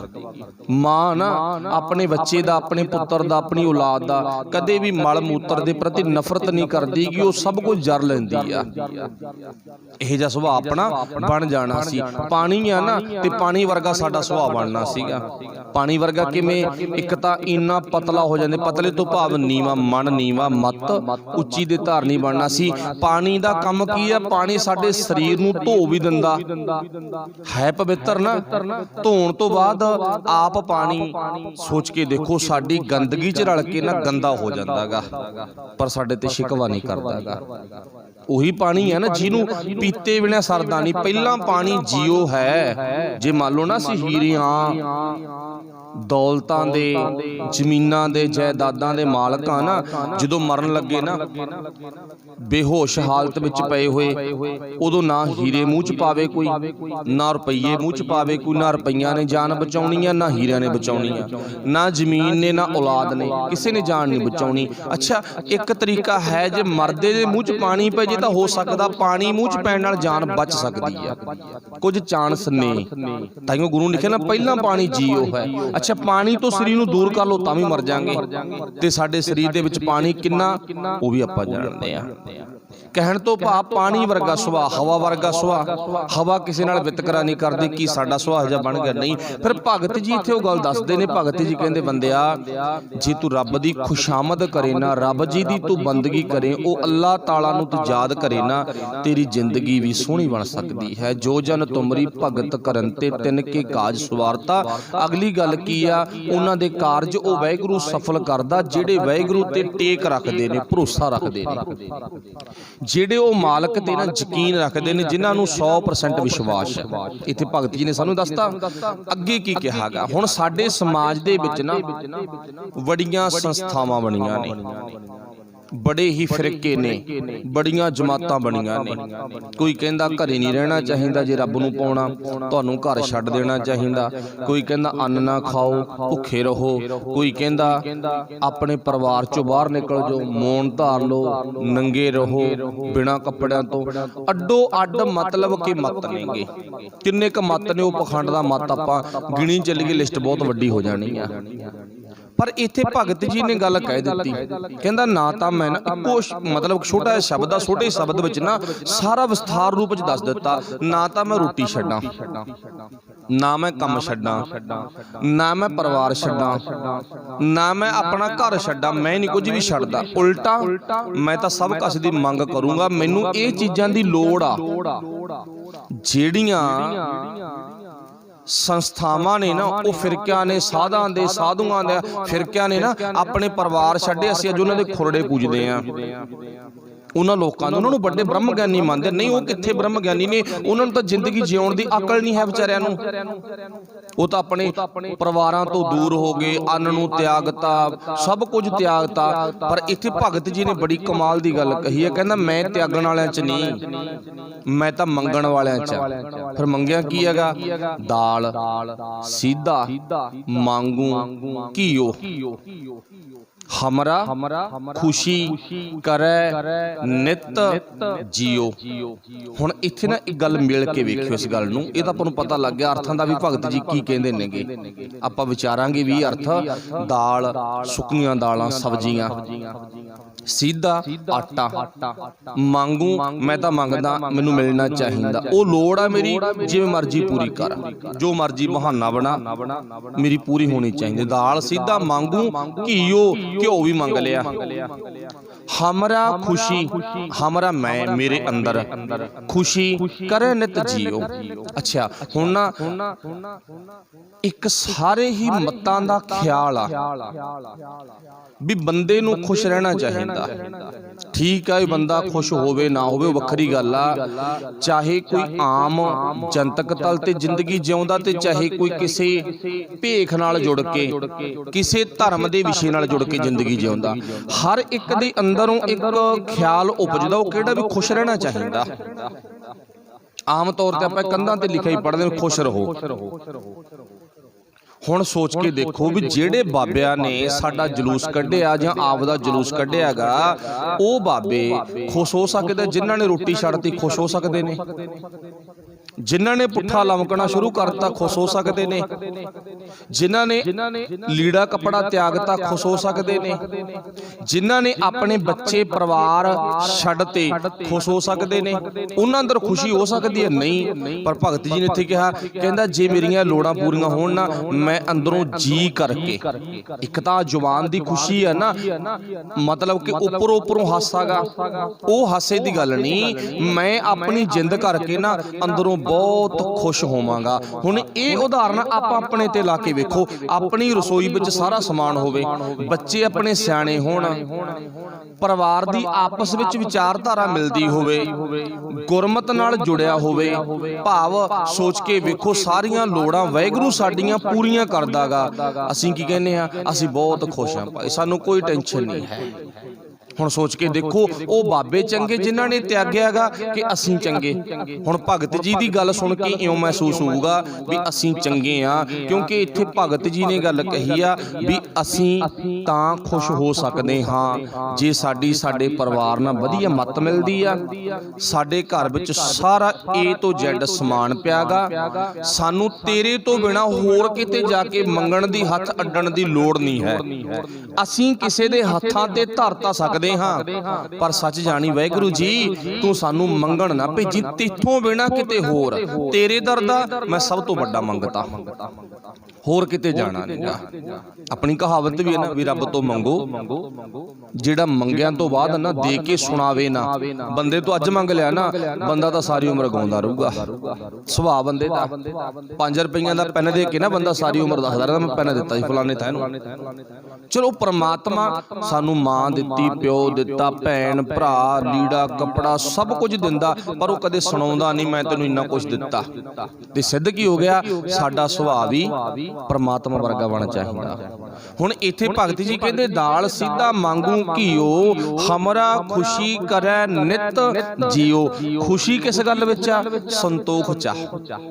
ਜਦੋਂ ਮੇਰੇ ਘਰ ਵਿੱਚ ਸਭ ਕੁਝ ਹੈ ਤੇ ਮੇਰਾ ਜੀਵਨ ਕੀ ਆ, ਸੰਤੋਖੀ ਬਣ ਗਿਆ। ਤੇ ਸੰਤੋਖੀ ਜੀਵਨ ਚ ਅੰਦਰ ਦੀ ਖੁਸ਼ੀ ਆ। ਸੰਤੋਖੀ ਜੀਵਨ ਚ ਨਾ ਸੰਤੋਖ ਦੇ ਵਿੱਚ ਅੰਦਰ ਦੀ ਖੁਸ਼ੀ ਆ। ਚੇਤਾ ਰੱਖਿਓ, ਜਦੋਂ ਆਪਾਂ ਗੁਰੂ ਕੋਲੇ ਆਵਾਂਗੇ ਨਾ, ਰੱਬ ਜੀ ਤੋਂ ਮੰਗਾਂਗੇ, ਰੱਬ ਦੋ ਚੀਜ਼ਾਂ ਦਿੰਦਾ। ਇੱਕ ਤਾਂ ਸਾਡੀਆਂ ਉਹ ਲੋੜਾਂ ਪੂਰੀਆਂ ਕਰਦਾ, ਉਹ ਤਾਂ ਕਰਦਾ ਹੀ ਕਰਦਾ, ਉਹ ਤੁਹਾਨੂੰ ਕਹੋ ਨਾ ਕਹੋ। ਉਹ ਤਾਂ ਮੰਨ ਲਓ ਉਦਾਹਰਨ, ਜੇ ਕੋਈ ਚੋਰ ਆ ਨਾ, ਚੋਰ ਦੇ ਮੂੰਹ 'ਚ ਵੀ ਰੋਟੀ ਪਾ ਦਿੰਦਾ ਗਾ, ਰੱਬ ਦਾ ਸੁਭਾਗ ਆ। ਕੋਈ ਠੱਗ ਆ ਨਾ, ਬੇਈਮਾਨ ਆ, ਧੋਖੇਬਾਜ਼ ਆ, ਉਹ ਵੀ ਭੋਜਨ ਪਾਣੀ ਛੱਕ ਕੇ ਪੈਂਦਾ, ਕਿਉਂ ਰੱਬ ਦਾ ਸੁਭਾਅ ਉਹ ਹਰ ਇੱਕ ਨੂੰ ਦਿੰਦਾ ਗਾ। ਤੇ ਹੁਣ ਜਿਹੜੀ ਅਗਲੀ ਗੱਲ ਆ ਕਿ ਉਹ ਇਹ ਆ ਵੀ ਜਿਹੜਾ ਕੁਛ ਮੰਗਣਾ, ਉਹ ਕੀ ਮੰਗਣਾ ਹੈ, ਮੰਗਣਾ ਮੰਗਣ ਨੀਕਾ ਹਰ ਜਸ ਗੁਰ ਤੇ ਮੰਗਣਾ। ਗੁਰੂ ਤੋਂ ਜਦੋਂ ਗੁਰੂ ਦਾ ਜਸ ਮੰਗਾਂਗੇ ਨਾ, ਗੁਰੂ ਤੋਂ ਜਦੋਂ ਗੁਰੂ ਵਰਗਾ ਸੁਭਾਅ ਮੰਗਾਂਗੇ ਨਾ, ਫਿਰ ਉਹ ਸਾਨੂੰ ਸੰਤੋਖੀ ਜੀਵਨ ਦੇਵੇਗਾ, ਸੰਤੋਖ ਦੀ ਦਾਤ ਜ਼ਰੂਰ ਦੇਵੇਗਾ। ਫਿਰ ਬਾਣੀ 'ਚ ਲਿਖਿਆ ਨਾ, ਤ੍ਰਿਸ਼ਨਾ ਬਿਰਲੇ ਹੀ ਕੀ ਬੁਝੀ ਹੈ। ਜਿਹੜੀ ਅੰਦਰ ਦੀ ਲੋਭੀ ਵਰਤੀ ਆ ਨਾ, ਤ੍ਰਿਸ਼ਨਾਲੂ ਵਰਤੀ ਆ, ਉਹ ਕਿਸੇ ਬਿਰਲੇ ਬਿਰਲੇ ਦੀ ਬੁਝਦੀ ਆ, ਹਰੇਕ ਦੀ ਨਹੀਂ ਬੁਝਦੀ। ਨਹੀਂ, ਅੱਜ ਦੇ ਸਮੇਂ 'ਚ ਬੰਦਾ ਬਿਰਲਿਆਂ ਨੂੰ ਛੱਡ ਕੇ ਹਰ ਕੋਈ ਤ੍ਰਿਸ਼ਨਾਲੂ ਵਰਤੀ ਦਾ ਹੋਣ ਕਰਕੇ ਅੰਦਰੋਂ ਭੁੱਖਾ, ਬਾਹਰੋਂ ਭਾਵੇਂ ਉਹ ਰੱਜਿਆ ਹੋਵੇ, ਨੀਤ ਕਰਕੇ ਉਹ ਖਤਰਨਾਕ ਆ, ਨੀਤ ਕਰਕੇ ਉਹ ਭੁੱਖਾ ਗਾ, ਉਹਦੀ ਨੀਤ ਨਹੀਂ ਚੱਜਦੀ ਹੈ, ਤ੍ਰਿਸ਼ਨਾਲੂ ਹੈ। ਹੁਣ ਗੁਰੂ ਸਾਹਿਬ ਜੀ ਕਹਿੰਦੇ ਜਿਹੜੀ ਤ੍ਰਿਸ਼ਨਾ ਨਾ, ਇਹ ਗੁਰੂ ਦੀ ਕਿਰਪਾ ਸਦਕਾ ਹੀ ਸਾਡੇ ਅੰਦਰੋਂ ਬੁੱਝ ਸਕਦੀ ਆ। ਤੇ ਨਹੀਂ ਪੂਰੇ ਵਰਲਡ ਵਿੱਚ ਨਿਗਾਹ ਮਾਰ ਕੇ ਵੇਖ ਲਵੋ, ਬਿਰਲਿਆਂ ਨੂੰ ਛੱਡ ਕੇ ਅੱਜ ਦੇ ਸਮੇਂ 'ਚ ਤ੍ਰਿਸ਼ਨਾ ਕਿਸੇ ਦੀ ਵੀ ਬੁਝੀ ਨਹੀਂ ਹੈ। ਤ੍ਰਿਸ਼ਨਾ ਬੁਝੈ ਹਰ ਕੈ ਨਾਮ। ਤੇ ਕਾਹਦੇ ਨਾਲ ਬੁਝਦੀ ਆ, ਹਰੀ ਪਰਮੇਸ਼ਰ ਪਰਮਾਤਮਾ ਦੇ ਨਾਮ ਨਾਲ। ਤ੍ਰਿਸ਼ਨਾ ਲੋਭੀ ਵਿਰਤੀ, ਲਾਲਚੀ ਵਿਰਤੀ ਬੁਝ ਜਾਂਦੀ ਹੈ, ਖਤਮ ਹੋ ਜਾਂਦੀ ਹੈ। ਤ੍ਰਿਸ਼ਨਾ ਬੁਝੈ ਹਰ ਕੈ ਨਾਮ। ਫਿਰ ਅੱਗੇ ਕੀ ਲਿਖਿਆ, ਗੁਰੂ ਵੱਲੋਂ ਬਖਸ਼ਿਸ਼ ਇਹ ਹੋਵੇਗੀ, ਮਹਾ ਸੰਤੋਖ ਹੋਵੇ ਗੁਰ ਬਚਨੀ। ਮਹਾ ਸੰਤੋਖ, ਵੱਡਾ ਸੰਤੋਖੀ ਗੁਰੂ ਦੇ ਬਚਨਾਂ ਨਾਲ ਤੂੰ ਹੋ ਜਾਵੇਂਗਾ। ਗੁਰੂ ਦੇ ਬਚਨਾਂ 'ਚ ਕਿੰਨੀ ਕੁ ਬਖਸ਼ਿਸ਼ ਆ, ਗੁਰੂ ਸਾਨੂੰ ਸੰਤੋਖੀ ਬਣਾ ਦੇਵੇਗਾ। ਕਦੇ ਸੋਚ ਕੇ ਵੇਖਿਓ, ਗੁਰੂ ਨਾਨਕ ਸਾਹਿਬ ਨਾ ਜੇ ਚਾਹੁੰਦੇ, ਮੰਨ ਲਓ ਇੱਕ ਉਦਾਹਰਨ ਵੀ ਗੁਰੂ ਨਾਨਕ ਸਾਹਿਬ ਦੇ ਬਾਪ ਕੋਲੇ ਨਾ, ਸਾਡੀ ਮਤ ਦੇ ਮੁਤਾਬਕ ਉਹਨਾਂ ਟਾਈਮਾਂ ਦੇ ਵਿੱਚ 20 ਕਿੱਲੇ ਪੈਲੀ ਆ, ਤੇ ਗੁਰੂ ਨਾਨਕ ਸਾਹਿਬ ਜੀ ਚਾਹੁੰਦੇ 20 ਤੋਂ 40 ਨਹੀਂ, 20 ਤੋਂ 80 ਕਿੱਲੇ, 20 ਤੋਂ 160 ਕਿੱਲੇ, ਡਬਲ ਦੁੱਗਣੀ ਚੌਗਣੀ ਕਰ ਦਿੰਦੇ, ਤੇ ਕਰ ਸਕਦੇ ਵੀ ਸੀ। ਕਿਉਂ? ਕਿਉਂਕਿ ਉਸ ਟਾਈਮ ਤੇ ਗੁਰੂ ਨਾਨਕ ਸਾਹਿਬ ਦੇ ਬਾਪ ਦੀ ਨਾ ਵੱਡੇ ਵੱਡੇ ਰਾਜੇ ਲੋਕਾਂ ਦੇ ਨਾਲ ਬੈਠਣੀ ਉੱਠਣੀ ਸੀ। ਅੱਜ ਵੀ ਇੱਕ ਸੁਭਾਅ ਹੁੰਦਾ ਨਾ ਜੀ, ਪਹਿਲਾਂ ਮੈਂਬਰ ਬਣ ਜਾਓ, ਫਿਰ ਸਰਪੰਚ ਬਣ ਜਾਓ, ਫਿਰ MLA। ਜੇ ਪੁੱਛੀਏ ਵੀ ਕਿਉਂ, ਕਹਿੰਦਾ ਵਾਧਾ ਹੋਊ ਪਰਿਵਾਰ 'ਚ। ਕਿਸ ਪੱਖ ਤੋਂ? ਕਹਿੰਦਾ ਜਦੋਂ ਵੱਡਿਆਂ ਨਾਲ ਬੈਠਣੀ ਉੱਠਣੀ ਹੋਗੀ ਨਾ, ਤੇ ਮੈਂ ਵੀ ਵੱਡਾ ਬਣ ਜੂ, ਸਰੀਰ ਕਰਕੇ ਤੇ ਜ਼ਮੀਨ ਕਰਕੇ, ਘਰ ਕਰਕੇ। ਹੁਣ ਸੋਚ ਕੇ ਵੇਖੋ, ਜਿਹੜੀ ਇਹ ਲੈਣ ਆ, ਮੰਨ ਲਓ ਵਾਹਿਗੁਰੂ ਭਲਾ ਕਰੇ, ਲੈਣ 'ਚ ਇਹ ਗੱਲ ਨਹੀਂ ਹੈ ਵੀ ਮਾੜਾ ਪੱਖਾ, ਮਾੜਾ ਖਿਆਲ ਆ। ਜੇ ਚੰਗੇ ਲੋਕ ਆ ਜਾਣ ਤਾਂ ਬਹੁਤ ਭਲਾ ਹੋ ਸਕਦਾ ਸੰਸਾਰ ਦਾ। ਬਾਬਾ ਨਾਨਕ ਹੀ ਬਹੁਤ ਵੱਡਾ ਸਰਪੰਚ ਆ, ਬਾਬਾ ਨਾਨਕ ਹੀ ਬਹੁਤ ਵੱਡਾ ਨੰਬਰਦਾਰ ਆ, ਬਾਬਾ ਨਾਨਕ ਬਹੁਤ ਵੱਡਾ MLA ਕੈਬਨਿਟ ਮੰਤਰੀ ਵੱਡਾ ਹੈਗਾ, ਭਾਵ ਮੁੱਖ ਮੰਤਰੀ, ਪ੍ਰਧਾਨ ਮੰਤਰੀ ਆ। ਉਹਦੇ ਵਰਗਾ ਪ੍ਰਧਾਨ ਮੰਤਰੀ ਕੌਣ ਹੋ ਸਕਦਾ ਗਾ? ਪਰ ਉਹਨਾਂ ਦੀ ਲੈਣ ਕੁਝ ਹੋਰ ਤਰ੍ਹਾਂ ਦੀ ਆ। ਹੁਣ ਸਾਡੀ ਸੋਚ ਇਸ ਤਰ੍ਹਾਂ ਦੀ ਹੈ ਨਾ, ਹੁਣ ਉਹਦੀ ਲੈਣ ਕੁਝ ਹੋਰ ਹੈ। ਪਰ ਜੇ ਆਪਣੀ ਗੱਲ ਸੀ, ਜੇ ਗੁਰੂ ਨਾਨਕ ਸਾਹਿਬ ਚਾਹੁੰਦੇ ਤਾਂ ਉਹ ਜਿੰਨੀ ਮਰਜ਼ੀ ਜ਼ਮੀਨ ਜਾਇਦਾਦ ਇਕੱਠੀ ਕਰ ਸਕਦੇ ਸਨ। ਕਦੇ ਇਤਿਹਾਸ ਵਿੱਚ ਤੁਸੀਂ ਇਹ ਗੱਲ ਨਹੀਂ ਦੇਖੀ ਹੋਣੀ ਵੀ ਬਾਬੇ ਨਾਨਕ ਨੇ ਇੱਥੇ ਆਪਣੇ ਘਰ ਦੇ ਵਾਧੇ ਲਈ ਆਹ ਕੰਮ ਕੀਤਾ। ਜੋ ਕੰਮ ਕੀਤਾ ਆਪਣੀ ਆਤਮਾ ਦੇ ਵਾਧੇ ਲਈ, ਜੋ ਕੰਮ ਕੀਤਾ ਦੁਨੀਆ ਦੇ ਵਾਧੇ ਲਈ। दो काम कीते नेगे। दुनिया का भला किवें होगा? दुनिया का भला करन तो पहला मैं अपने आपे दा भाव मैं अपनी आत्मा दा भला करा, अपने अंदर नूं संतोख दे विच लेके आवां। अच्छा, जे बंदे दी लोभी वरती है, जिथों अपनी गल चली सी भी हौली हौली लालच वधदा वधदा बंदा उपर नूं जांदा गा। हुण सोच के वेखियो, जे अंदर संतोखी वरती ना होवे तां चेता रखो बंदा बहुत दुनिया दा नुकसान कर जांदा गा। अपना नहीं, दुनिया दा। अपना तो जिहड़ा होना वो तो होना ही होना, दुनिया का ही बहुत नुकसान कर जांदा गा। इत्थे सोचण वाली ये गल आ भी गुरु नानक साहिब वर्गा अमीर भी कोई नहीं ते गुरु नानक साहिब वर्गा संतोखी भी कोई नहीं है। हुण गुरु साहब ने इत्थे मंग की मंगी हैगी, जिहड़ी गल आपां भगत धन्ना जी दी बाणी विचों पढ़ी है ना, दाल सीधा मांगू घिओ हमरा खुशी करे नित जियो, रसोई दा टोटल वाढे ना मेरा समान होना चाहिए मेरे घर विच। वो बहाना जो मर्जी बना, जिथों मर्जी आवे, फिर तेरी मैं भगती करांगा, तेरी खुशामद तेरे नाल मैं जुड़ांगा, अगे जाके मेरा जीवन संतोखी भी होवे, लालची ना होवे। पंछी वर्गा एक आलने विच रहण वाले जी वर्गा ना मेरा जीवन बन जावे। पनिया शादन नीका, अनाज मांगू सत सीका। पनिया जुत्ती।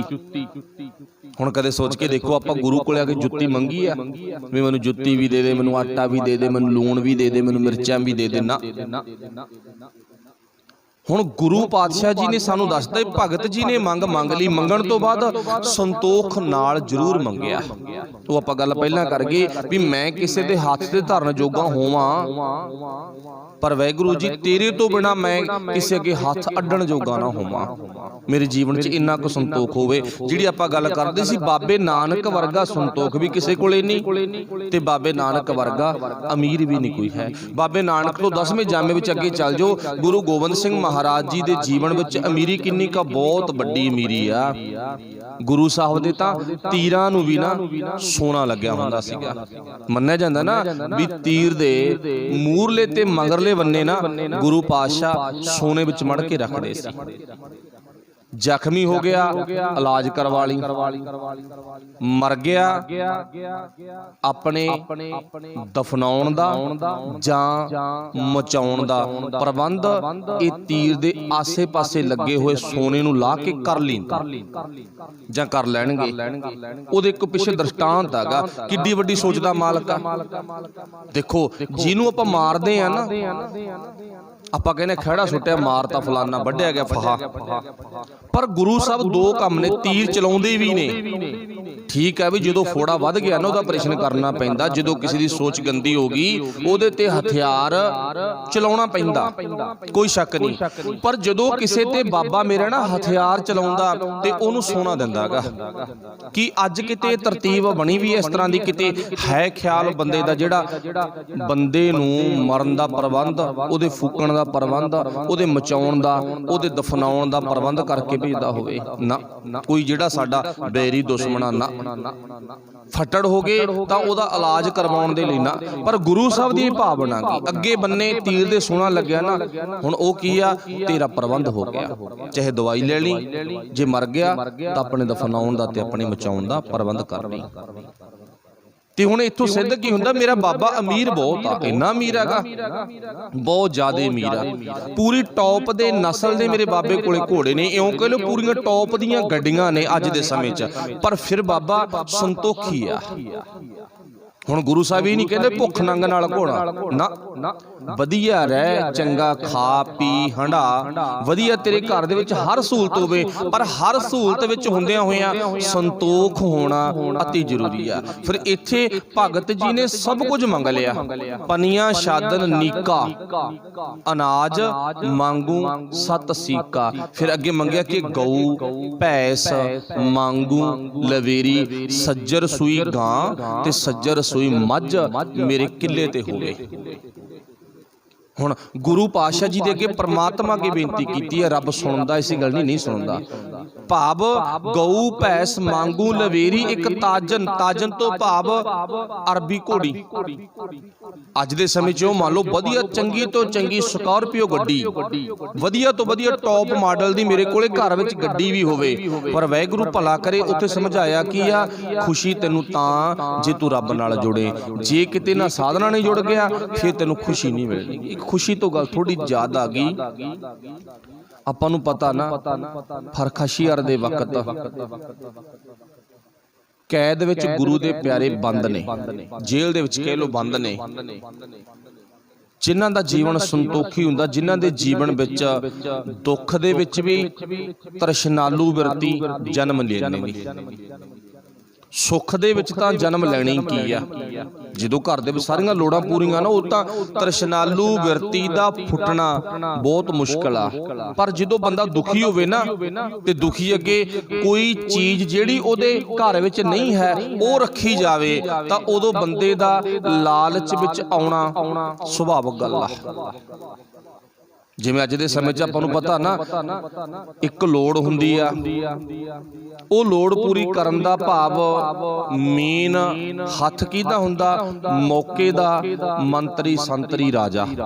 ਉਹ ਸੰਸਾਰ ਦੀ ਲੋੜ ਵੇਖ ਕੇ ਲੋੜ ਪੂਰੀ ਕਰੇ। ਇੱਕ ਉਹ ਜਾਣ ਬੁੱਝ ਕੇ ਕਿਸੇ ਲਾਲਚ 'ਚ ਫਸਾਇਆ ਜਾਣਾ ਵੀ ਜਿੱਥੇ ਜਾ ਕੇ ਕੌਮ ਦਾ, ਲੋਕਾਂ ਦਾ, ਦੁਨੀਆ ਦਾ ਨੁਕਸਾਨ ਹੋਵੇ।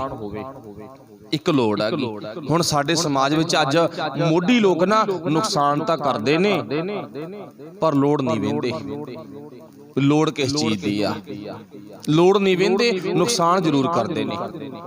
ਉਹ ਨੁਕਸਾਨ ਕੀ ਕੀਤਾ ਉਹ ਚਲੋ ਆਪਾਂ ਸਾਰਾ ਸਮਝਦੇ ਆ ਵੀ ਸਾਨੂੰ ਕਿਵੇਂ ਸਾਡੀ ਜ਼ਿੰਦਗੀ ਨੂੰ ਉਹਨਾਂ ਨੇ ਬੁਰੇ ਖਿਆਲਾਂ ਨਾਲ ਜੋੜ ਕੇ ਗੰਦਲਾ ਘਸਮੈਲਾ ਕਰ ਦਿੱਤਾ। ਉਹ ਆਪਾਂ ਸਾਰਾ ਜਾਣਦੇ ਆ ਵੀ ਕਿਵੇਂ ਨੌਜਵਾਨੀ ਪੀੜ੍ਹੀ ਨੂੰ ਖਤਮ ਕੀਤਾ, ਕਿਵੇਂ ਨੌਜਵਾਨ ਬੱਚੀਆਂ ਆਪਣੀ ਉਮਰ ਤੋਂ ਪਹਿਲਾਂ ਹੀ ਮੰਦੇ ਕਰਮਾਂ ਵਿੱਚ ਪੈ ਜਾਂਦੀਆਂ ਨੇ। ਕੋਈ ਵਕਤ ਆ ਨਾ, ਉਹ ਵਕਤ ਨੂੰ ਛੱਡ ਕੇ ਉਹ ਸਾਰਾ ਕੁਝ ਕੀ ਆ, ਇਹ ਮੋਢੀ ਲੋਕਾਂ ਦੀ ਦੇਣ ਆ। ਲੋੜ ਕੀ ਸੀ ਪੜ੍ਹਾਈ ਦੀ, ਲੋੜ ਕੀ ਸੀ ਚੰਗੇ ਟੀਚਰਾਂ ਦੀ, ਲੋੜ ਕੀ ਸੀ ਵਧੀਆ ਸਕੂਲਾਂ ਦੀ, ਲੋੜ ਕੀ ਸੀ ਵਧੀਆ ਹਸਪਤਾਲਾਂ ਦੀ, ਉਹ ਨਹੀਂ। ਲੋੜ ਕਿਸ ਚੀਜ਼ ਦੀ ਕਰਤੀ, ਇੰਟਰਨੈਟ ਦੀ। ਚਲੋ ਇਹਦੇ ਨਾਲ ਬਹੁਤ ਸਮਾਜ ਜੁੜਿਆ ਹੋਇਆ ਹੈਗਾ, ਜਿਹੜੇ ਕੰਮ ਜੁੜੇ ਹੋਏ ਨੇ ਉਹਨਾਂ ਨੂੰ ਛੱਡ ਦਿਓ, ਪਰ ਬਹੁਤੀ ਮਨੁੱਖਤਾ ਉਹ ਆ ਜਿਹੜੀ ਬਿਨਾਂ ਵਜ੍ਹਾ ਤੋਂ ਬਿਨਾਂ ਗੱਲਬਾਤ ਦੇ ਨਾਲ ਜੁੜੀ ਬੈਠੀ ਆ। ਨੁਕਸਾਨ ਨਸ਼ੇ ਦੀ ਲੋੜ ਨਹੀਂ, ਲੋੜ ਸੀ ਅੰਨ ਦੀ, ਪਰ ਭੇਜਿਆ ਕੀ ਗਿਆ, ਨਸ਼ਾ। ਲੋੜ ਸੀ ਤੰਦਰੁਸਤੀ ਦੀ, ਸਾਨੂੰ ਬਿਮਾਰ ਕਰਨ ਵਾਸਤੇ, ਡਾਊਨ ਕਰਨ ਵਾਸਤੇ ਕੀ ਭੇਜਿਆ ਗਿਆ ਹੈਗਾ, ਉਹ ਆਪਾਂ ਸਾਰਾ ਸਮਝਦੇ ਆ। ਫਿਰ ਵੱਡਾ ਕਟੀਆਂ ਹੁੰਦੀਆਂ ਨੇ, ਥਾਣਿਆਂ ਜਾਂਦੇ ਆ, ਕਚਹਿਰੀਆਂ ਜਾਂਦੇ ਆ, ਸਾਰੇ ਬੈਠੇ ਕੌਣ ਨੇ, ਸਾਰੇ ਸਰਕਾਰੀ ਬੰਦੇ ਬੈਠੇ ਨੇ। ਕਾਹਦੇ ਵਾਸਤੇ, ਸਰਕਾਰ ਦਾ ਖਜ਼ਾਨਾ ਭਰਨ ਵਾਸਤੇ। ਲੋੜ ਕੀ ਸੀ, ਕਿਸੇ ਨੂੰ ਕੁਝ ਸਮਝਾ ਦੇਣਾ ਵੀ ਤੇਰੇ ਕੋਲੇ ਤੇਰੀ ਟ੍ਰੈਫਿਕ ਜੋ ਗੱਡੀ ਚਲਾਉਣਾ ਨਾ, ਇਹਦੇ 'ਚ ਆ ਕਮੀ ਹੈ, ਲੋੜ ਪੂਰੀ ਕਰ ਲਾ। ਤੈਨੂੰ 2 ਦਿਨ 4 ਦਿਨ 5 ਦਿਨ ਦਿੱਤੇ, ਪਰ ਬਿਨਾਂ ਵਜ੍ਹਾ ਤੋਂ ਤੰਗ ਕੀਤਾ ਗਿਆ। ਇਹ ਸਾਰੀ ਦੇਣ ਕਿਹਦੀ ਆ, ਮੋਢੀਆਂ ਦੀ। ਹੁਣ ਵਾਹਿਗੁਰੂ ਭਲਾ ਕਰੇ। ਹੁਣ ਇੱਕ ਪਾਤਸ਼ਾਹ ਜੀ ਕਹਿੰਦੇ ਨਾ, ਜਦੋਂ ਬੰਦਾ, ਜਿਹੜੀ ਆਪਣੀ ਗੱਲ ਚੱਲਦੀ ਸੀ, ਦੁਖੀ ਹੋਵੇ, ਮੰਨ ਲਓ ਵੀ ਮੈਨੂੰ ਪਾਣੀ ਦੀ ਤੇਹ ਲੱਗੀ ਆ, ਮੈਂ ਪਕੜਿਆ ਗਿਆ, ਮੈਨੂੰ ਉਹਨਾਂ ਨੇ ਪਿਆਸਾ ਰੱਖਿਆ, ਕੁਝ ਟਾਈਮ ਬਾਅਦ ਮੈਨੂੰ ਮਨਵਾਉਣ ਦੇ ਲਈ, ਚਾਹੇ ਜਾਣ ਬੁੱਝ ਕੇ ਹਾਂ ਕਹਾਉਣ ਦੇ ਲਈ, ਜੇ ਮੈਂ ਦੋਸ਼ੀ ਹਾਂ ਤਾਂ ਦੋਸ਼ ਕਬੂਲ ਕਰਵਾਉਣ ਦੇ ਲਈ ਮੈਨੂੰ ਪਿਆਸਾ ਰੱਖਿਆ ਗਿਆ, ਕੁੱਟਿਆ ਗਿਆ, ਮਾਰਿਆ ਗਿਆ। ਉਸ ਤੋਂ ਬਾਅਦ ਨਾ ਮੇਰੇ ਅੱਗੇ ਪਾਣੀ ਦਾ ਗੜਵਾ ਰੱਖਤਾ, ਮੰਨ ਜਾ ਆ ਤੈਨੂੰ ਪਾਣੀ ਤਾਂ ਪੀਣ ਨੂੰ ਮਿਲੂ, ਨਹੀਂ ਤੇ ਪਿਆਸਾ ਮਰ ਜਾਏਗਾ। ਤੇ ਮੈਂ ਸੌਖਾ ਹੀ ਮੰਨ ਜੂੰਗਾ ਵੀ ਮੈਨੂੰ ਪਾਣੀ ਦਿਓ, ਕੁੱਟ ਮਾਰ ਬੰਦ ਕਰੋ, ਤੇ ਮੈਂ ਤੁਹਾਨੂੰ ਹੁਣੇ ਸਭ ਕੁਝ ਦੱਸ ਦਿੰਨਾਗਾ। ਹੁਣੇ ਮੰਨ ਜਾਣਾ, ਜੋ ਮਨਵਾਉਣਾ ਚਾਹੋਗੇ ਨਾ ਉਹ ਸਭ ਕੁਝ ਮੈਂ ਹੁਣੀ ਮੰਨ ਜੂੰਗਾ। ਲਾਲਚ ਦੇਤਾ ਨਾ, ਪਹਿਲਾਂ ਦੁਖੀ ਫਿਰ ਲਾਲਚ। ਹੁਣ ਐਵੇਂ ਜਿਵੇਂ ਗੁਰੂ ਦੇ ਪਿਆਰੇ ਜਿਨ੍ਹਾਂ ਦੇ ਜੀਵਨ ਵਿੱਚ ਸਿਦਕਾ, ਜਿਨ੍ਹਾਂ ਦੀ ਵਿਰਤੀ ਭਗਤ ਧੰਨਾ ਜੀ ਵਰਗੀ ਆ, ਜਿਨ੍ਹਾਂ ਨੇ ਕੇਵਲ ਤੇ ਕੇਵਲ ਆਪਣੇ ਆਪ ਨੂੰ ਗੁਰੂ ਦੇ ਦਰ ਦਾ ਮੰਗਤਾ ਬਣਾਇਆ। ਗੋਪਾਲ ਤੇਰਾ ਆਰਤਾ, ਆਰਤੇ ਤੋਂ ਭਾਵ ਮੰਗਤਾ। ਹੁਣ ਉਹ ਕੌਣ ਨੇਗੇ, ਉਹ ਆਪਾਂ ਨੂੰ ਪਤਾ, ਮੁਗਲ ਹਕੂਮਤ ਦੀ ਕੈਦ ਵਿੱਚ ਬੰਦ ਨੇ ਗੁਰੂ ਦੇ ਕੁਝ ਗਿਣਤੀ ਦੇ ਸਿੱਖ। ਉਹਨਾਂ ਦੇ ਵਿੱਚੋਂ ਨਾ ਅੱਡੋ ਅੱਡ ਉਮਰ ਦੇ चार व्यक्ति बुलाए गए, काफी दिनों तो भुखे ने, तसीहे भी दिते गए, दुख भी दिते गए ना, भुखे ने कई दिनों तो, प्यासे भी ने। तुसीं ईन कबूल कर लो, मतलब इस्लाम धर्म कबूल कर लो ते तुहानू ना बख्श दिता जाएगा, मौके दियां सुख सहूलतां सब मिल जाणगियां। हुण चेता रखियो, ये लालच हर एक नूं दिता गया, चाहे वह गुरु दे साहिबजादे ने, चाहे गुरु दे सिख ने, हर एक नूं लालच देण दा दावा कीता गया। जो मौके दा उन्हां दा शरीर आ, उन्हां दे शरीर नूं जरूरत आ। इत्थों तक अपणियां धीआं देणियां भी ना लोकां ने कबूल कीतियां, भी असीं अपने डोले भी तुहानूं दे दांगे। पर अज सोच के वेखो, जे अज वो गल हुंदी, अज साडी विरती जिहड़ी है वो किस पड़ाਅ ते रुकी हुई है, सोच के वेखो। पर चार व्यक्ति इकट्ठे कीते गए, एक उहदे विच बचपन दे विच बच्चा, छोटी उम्र आ, दूजा जवान आ, तीजा अध खड़ उम्र दा ते चौथा बजुर्ग आगा। उन्हां चारां नूं पहलां समझाया गया, मन जावो तुसीं कैदना दे भुखे हो, दुख झल रहे हो, तुसीं क्यों तकलीफ झलदे हो, मन जावो ते तुहानूं ना मूहों मंगे इनाम दिते जाणगे। तुहानूं असीं अपने वल्लों ड्राफ्ट देवांगे, भर दिओ तुसीं जिन्ना मर्जी भर दिओ, कोई चक्कर नहीं गा। पर नहीं, सिदक अंदर सिरड़ अंदर उन्हां दे अंदर गुरु प्रति विश्वास, भरोसा, यकीन है। हुण कई दिनां दे भुखे ने, चलो उन्हां दी विरती देखण दे लई पहलां मनवाया गया, बोलिया गया, कुटमार भी हुई। हुण उन्हां दी विरती चेक करनी है, उन्हां दे अंदर लड़ाई पाउणी आ, उन्हां दा अंदर वेखना भी इन्हां दा अंदर लालची आ, इन्हां दी विरती लोभी आ। ते हुण सोच के देखो, अपने घर विचों निकल जो, आपां निगाह मारो, पिंड च, मुहल्ले च, समाज च जिन्नी लड़ाई आ, लड़ाई दा मुख कारण लालच आ। लड़ाई का मुख कारण लालच है ना, किसी भी पक्ष ते होवे लालच, चाहे कोई भी है, लड़ाई का अज मुख कारण लालच है। दो भरावां दी लड़ाई आ, मुख कारण लालच है। हुण इत्थे लड़ाई पाउणी है कि इन्हां दा जीवन वेखना लालची है जां नहीं लालची। उन्हां दे अगे ना कहंदे एक टुकड़ा रोटी धरी गई। हुण कई दिनां दे भुखे आ ना, अंदरों खोह पैंदी आ। हुण सब तो वड्डा दुख आ जिहड़ा भुख दा गा, दुख विछोड़ा, मौत दा, वाहिगुरू भला करे, विछोड़े दा दुख ते दूजा दुख भुख दा। दुख विछोड़ा, एक दुख भूख, एक दुख सकत बार जमदूत। हुण तीजा दुख आ मौत दा ते चौथा दुख आ बीमारी दा। गुरु नानक साहब ने तिन्ने चारे दुखां नूं लैण च लिखिआ ना, दुख विछोड़ा, एक दुख भूख, एक दुख सकत बार जमदूत, एक दुख रोग लगै तन धाए वैद ना भुलै दारू लाए। किहड़ा मेरे रोग पहचानेगा? चार रोग ने, इन्हां चारे रोगां दे विचों मैनूं किहड़ा रोग आ जिहड़ा तूं पहचान सकदा? चलो मलार राग दे विचों वैद नूं गल कही है गुरु साहब ने। इत्थे की आ, भुख दा दुख आ, कई दिनां तो भुखे ने, पर उन्हां अगे ना एक रोटी टुकड़ा रखिया गया भी आपस विच लड़ी जाणगे। कहंदे टुकड़ा रोटी दा रख के ना उन्हां दी एक इउं कह लो चाल आ गई, वो चाल दे मुताबिक पासे चले गए। दूर जाके देख रहे ने भी लड़दे आ जां नहीं लड़दे। हुण कहंदे वो टुकड़ा ना विचाले पिया। जदों कोई भी वो टुकड़े रोटी वाल तकिया ना सियाणे बजुर्ग ने, उम्र दा तजर्बा ना, वड्डे बजुर्ग ने, वो टुकड़ा रोटी दा चुक के जिहड़ा अध खड़ उम्र दा व्यक्ति है ना, भरा उन्हां दा, ओहदे अगे दे दिता। कहंदा तूं छक ला। क्यों?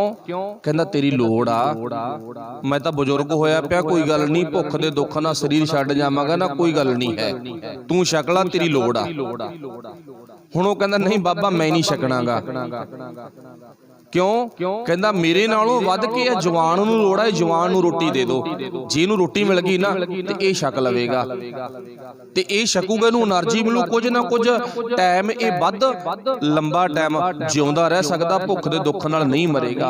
हुण जवान ने रोटी चक्की ते ओह बचपन विच बच्चे दे अगे रख दित्ती, जिहड़ा बचपन विच हैगा। क्यों? कहंदे साडे कौम दा भविख आ, इस बच्चे नूं रोटी दे दित्ती जावे। सच जाणिओ ओह चारे ਜਣੇ ਪਿਆਰ ਦੇ ਨਾਲ ਇੱਕ ਦੂਜੇ ਵੱਲ ਰੋਟੀ ਕਰ ਰਹੇ ਨੇ ਤੇ ਮੁਗਲ ਹਕੂਮਤ ਦੇ ਸਿਪਾਹੀ ਦੇਖ ਰਹੇ ਨੇ ਤੇ ਦੇਖ ਕੇ ਦੰਗ ਰਹਿ ਗਏ ਵੀ ਇੰਨੇ ਦਿਨਾਂ ਦੇ ਭੁੱਖੇ, ਇੰਨੇ ਦਿਨਾਂ ਦੇ ਤਿਹਾਏ ਪਿਆਸੇ, ਇਹ ਤਾਂ ਪਰਵਾਹ ਹੀ ਨਹੀਂ ਮੰਨਦੇ ਕਿ ਬੇਪਰਵਾਹ ਨੇ ਕਿ ਇਹਨੂੰ ਕੀ ਕਹਿੰਦੇ ਨੇ? ਸੰਤੋਖ। ਇਸੇ ਨੂੰ ਕਿਹਾ ਗਿਆ ਨਾ। ਹੁਣ ਇੱਥੇ ਜਿਹੜੀ ਭਗਤ ਧੰਨਾ ਜੀ ਦਾ ਆਪਾਂ ਪਾਵਨ ਸ਼ਬਦ ਪੜ੍ਹਿਆ ਨਾ, ਉਹਦੇ ਵਿੱਚ ਗੁਰੂ ਸਾਹਿਬ ਜੀ ਨੇ ਇਹੀ ਦੱਸਿਆ, ਗੁਰੂ ਪਰਮਾਤਮਾ ਤੈਨੂੰ ਤੇਰੇ ਘਰ ਵਿੱਚ ਰਹਿੰਦਿਆਂ ਸਾਰੀਆਂ ਤੇਰੀਆਂ ਲੋੜਾਂ ਪੂਰੀਆਂ ਕਰੇਗਾ। ਉਹ ਤੇ ਯਕੀਨ ਰੱਖ, ਵਿਸ਼ਵਾਸ ਭਰੋਸਾ ਰੱਖ। ਨੰਬਰ 2 ਤੇ ਭਾਵ ਜੋ ਤੈਨੂੰ ਦਿੱਤਾ ਉਹਦੇ ਤੇ ਟੇਕ ਰੱਖ, ਪਰਮਾਤਮਾ ਤੇ ਵੀ ਜੋ ਦਿੱਤਾ ਬਹੁਤ ਕੁਝ ਦਿੱਤਾ ਮੇਰੀ ਲੋੜ ਦੇ ਮੁਤਾਬਕ। ਉਹ ਚਾਹੇ ਤੂੰ ਕੁਝ ਵੀ ਹੰਢਾ ਰਿਹਾ, ਵਰਤ ਰਿਹਾ, ਕੁਝ ਖਾ ਪੀ ਰਹਾਂਗਾ, ਪਰ ਇਹ ਗੱਲ ਜ਼ਰੂਰ ਆ, ਇੱਥੇ ਜੀਵਨ ਵਿੱਚ ਸਾਰੀਆਂ ਸੁੱਖ ਸਹੂਲਤਾਂ ਲੋੜਾਂ ਹੋਣ ਦੇ ਬਾਵਜੂਦ ਸਾਨੂੰ ਸੰਤੋਖੀ ਜੀਵਨ ਬਣਾਉਣਾ ਚਾਹੀਦਾ। ਨੰਬਰ 2 ਤੇ ਸਾਨੂੰ ਉਹ ਸਾਧਾਂ ਵਾਲਾ ਜੀਵਨ ਨਹੀਂ ਬਣਾਉਣਾ ਚਾਹੀਦਾ ਜਿਹਦੇ ਵਿੱਚ ਅੰਨ ਛੱਡਿਆ ਜਾਂਦਾ, ਕੱਪੜੇ ਤਿਆਗੇ ਜਾਂਦੇ ਆ, ਪਰਿਵਾਰ ਛੱਡਿਆ ਜਾਂਦਾਗਾ, ਬੱਚੇ ਤਿਆਗੇ ਜਾਂਦੇ ਨੇ। ਉਹ ਨਹੀਂ ਨਾ, ਉਹਨੂੰ ਭਾਵ ਛੱਡ ਕੇ ਇੱਧਰ ਗ੍ਰਸਤੀ ਜੀਵਨ ਵਿੱਚ ਆਉਣਾ ਚਾਹੀਦਾ। ਗ੍ਰਸਤੀ ਜੀਵਨ ਨੂੰ ਮੇਰੇ ਮਾਲਕ ਨੇ ਮਾਨਤਾ ਦਿੱਤੀ ਆ, ਪ੍ਰਧਾਨਤਾ ਦਿੱਤੀ ਆ। ਇਸ ਪਰਿਵਾਰ ਵਿੱਚ ਰਹਿੰਦਿਆਂ ਹੋਇਆਂ ਤੂੰ ਖੁਸ਼ ਰਹਿ ਸਕਦਾਗਾ। ਪਨੀਆਂ ਛਾਦਨ ਨੀਕਾ। ਹੁਣ ਬਹੁਤੇ ਬਾਬੇ ਕੱਲ ਹੀ ਦੇਖਿਆ ਮੈਂ ਇੱਕ, ਕਹਿੰਦੇ ਜੀ ਇਹ ਬਾਬਾ ਨੰਗੇ ਪੈਰੀ ਰਹਿੰਦਾ। ਲੈ ਨੰਗੇ ਪੈਰੀ ਰਹਿਣਾ ਕਿੱਡੀ ਕਮਾਲ ਦੀ ਗੱਲ ਆ। ਕਹਿੰਦੇ ਰੱਬ ਦਾ ਰੂਪ ਹੀ ਦੇਖੋ, ਲੋਕਾਂ ਨੇ ਨੰਗੇ ਪੈਰ ਤੁਰਨ ਵਾਲੇ ਬੰਦੇ ਨੂੰ ਹੀ ਰੱਬ ਮੰਨ ਲਿਆ। ਚਲੋ ਵਾਹਿਗੁਰੂ ਭਲਾ ਕਰੇ, ਪੂਰੀ ਮਨੁੱਖਤਾ ਵਿੱਚ ਰੱਬ ਵਸਦਾਗਾ, ਪਰ ਇੱਕ ਨੂੰ ਸਪੈਸ਼ਲ ਤੌਰ ਤੇ ਇਹ ਮਾਨਤਾ ਦੇ ਦੇਣੀ ਵੀ ਇਹ ਖੁਦ ਰੱਬ ਆ, ਉਹ ਗਲਤ ਆ। ਕਿਉਂ? ਕਹਿੰਦੇ ਜੀ ਨੰਗੇ ਪੈਰੀ ਤਾਂ ਰੱਬ, ਠੰਡ ਹੋਵੇ ਗਰਮੀ ਹੋਵੇ ਉਹਦਾ ਚੰਮ ਥੱਲੋਂ ਪੱਕ ਗਿਆ, ਉਹਨੂੰ ਠੰਡ ਗਰਮੀ ਦੀ ਪਰਵਾਹ ਹੀ ਨਹੀਂ ਕੋਈ ਹੈ। ਸਾਡੇ ਸਾਰੇ ਸਰੀਰ ਦੀ ਚਮੜੀ ਦਾ ਫਰਕ ਆ ਨਾ, ਕਿਤੇ ਇੰਨੀ ਕੋਮਲ ਆ ਜਿਵੇਂ ਅੱਖ ਆ ਗਈ, ਇੰਨੀ ਕੋਮਲ ਆ ਉਹ ਬਿਲਕੁਲ ਮਾਮੂਲੀ ਜਿਹਾ ਦਰਦ ਵੀ ਨਹੀਂ ਸਹਿ ਸਕਦੀ। ਕਿਤੇ ਗੁਰੂ ਪਾਤਸ਼ਾਹ ਨੇ ਅਜਿਹਾ ਸਾਡਾ ਸਰੀਰ ਦਾ ਹਿੱਸਾ ਬਣਾ ਦਿੱਤਾ ਜਿੱਥੇ ਬੰਦਾ ਕਈ ਵਾਰ ਨਾ ਅੱਗ ਦਾ ਕੰਮ ਕਰਨ ਵਾਲਾ ਲੁਹਾਰ, ਲੋਹੇ ਦਾ ਕੰਮ ਕਰਨ ਵਾਲਾ, ਉਹਦੇ ਹੱਥ ਇੰਨੇ ਕਰੜੇ ਨੇ, ਉਹ ਅੱਗ ਦੇ ਅੰਗਿਆਰ ਚੱਕ ਕੇ ਵੀ ਉਧਰ ਉਧਰ ਹੀ ਰੱਖ ਦਿੰਦਾਗਾ। ਮਤਲਬ ਕਹਿਣ ਤੋਂ ਭਾਵ ਉਹਦੀ ਸਕਿਨ ਚਮੜੀ ਇੰਨੀ ਹਾਰਡ ਹੋ ਗਈ। ਤੇ ਹੁਣ ਨੰਗੇ ਪੈਰੀ ਦਾ ਉਹਦਾ ਤਜਰਬਾ ਹੋ ਗਿਆ ਨੰਗੇ ਪੈਰੀ ਰਹਿਣ ਦਾ। ਅੱਛਾ, ਜੇ ਨੰਗੇ ਪੈਰੀ ਰਹਿਣ ਵਾਲਾ ਰੱਬ ਹੈ ਤਾਂ ਸੋਚ ਕੇ ਦੇਖਿਓ, ਪਸ਼ੂ ਪੰਛੀ ਸਾਰੇ ਨੰਗੇ ਪੈਰੀ ਰਹਿੰਦੇ ਨੇ, ਫਿਰ ਉਹ ਰੱਬ ਮਿਲ ਜੇ ਉਹਨਾਂ ਨੂੰ ਜਾਂ ਰੱਬ ਬਣ ਸਕਦੇ ਨੇ ਉਹ? ਨਹੀਂ। ਇੱਥੇ ਭਗਤ ਜੀ ਨੇ ਮੰਗ ਲਈ, ਮੈਨੂੰ ਪੈਰਾਂ ਵਿੱਚ ਪਾਉਣ ਵਾਸਤੇ ਟੌਪ ਦੀ ਜੁੱਤੀ ਵੀ ਚਾਹੀਦੀ ਆ। ਮੈਂ ਇੱਥੇ ਭੁੱਖ ਨੰਗ ਨਾਲ ਨਹੀਂ ਘੁਲਣਾਗਾ, ਮੈਂ ਜੇ ਤੇਰਾ ਭਗਤ ਆ ਨਾ ਤੇ ਆ ਮੇਰੀਆਂ ਮੰਗਾਂ ਪੂਰੀਆਂ ਕਰ। ਪਨੀਆਂ ਛਾਦਨ ਨੀਕਾ, ਅਨਾਜ ਮੰਗੂ ਸੱਤ ਸੀਕਾ। ਮੈਨੂੰ ਡੁਪਲੀਕੇਟ ਅਨਾਜ ਨਹੀਂ ਚਾਹੀਦਾ, ਮੈਨੂੰ ਵਧੀਆ ਤੋਂ ਵਧੀਆ ਅਨਾਜ ਚਾਹੀਦਾ। ਸੱਤ ਸੀਕਾ ਤੋਂ ਭਾਵ ਕੀ ਆ?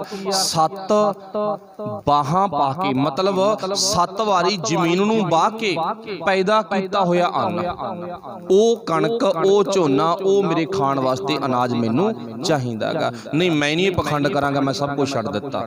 ਅਨਾਜ ਮੰਗੂ ਸੱਤ ਸੀਕਾ, ਗਊ ਭੈਂਸ ਮੰਗੂ ਲਵੇਰੀ। ਮੈਨੂੰ ਸੱਜਰ ਸੂਈ ਗਾਂ, ਸੱਜੇ ਸੂਈ ਮੱਝ ਇਹ ਚਾਹੀਦੀ ਆ। ਇੱਕ ਤਾਜਨ ਤੁਰੀ ਚੰਗੇਰੀ। ਲਾਸਟ ਵਾਲੇ ਬੰਦ ਵਿੱਚ ਜ਼ਿਕਰ ਕਰਦੇ ਨੇ, ਘਰ ਕੀ ਗੀਹਨ ਚੰਗੀ। ਘਰ ਕੀ ਗੀਹਨ, ਗੀਹਨ ਤੋਂ ਭਾਵ ਔਰਤ। ਹੁਣ ਚੇਤਾ ਰੱਖਿਓ, ਇੱਥੇ ਜਦੋਂ ਔਰਤ ਦਾ ਜ਼ਿਕਰ ਹੈ ਨਾ, ਇੱਕ ਤਾਂ ਸਰੀਰਕ ਤਲ ਤੇ ਪਤਨੀ ਆ। ਚਲੋ ਜੀ ਆਪਾਂ ਇਹ ਕਹਿ ਦੇਵਾਂਗੇ, ਭਗਤ ਧੰਨਾ ਜੀ ਨੇ ਆਪਣੀ ਪਤਨੀ ਦੀ ਮੰਗ ਮੰਗੀ, ਸੱਚੇ ਪਾਤਸ਼ਾਹ ਮੈਨੂੰ ਵਧੀਆ ਪਤਨੀ ਚਾਹੀਦੀ ਆ।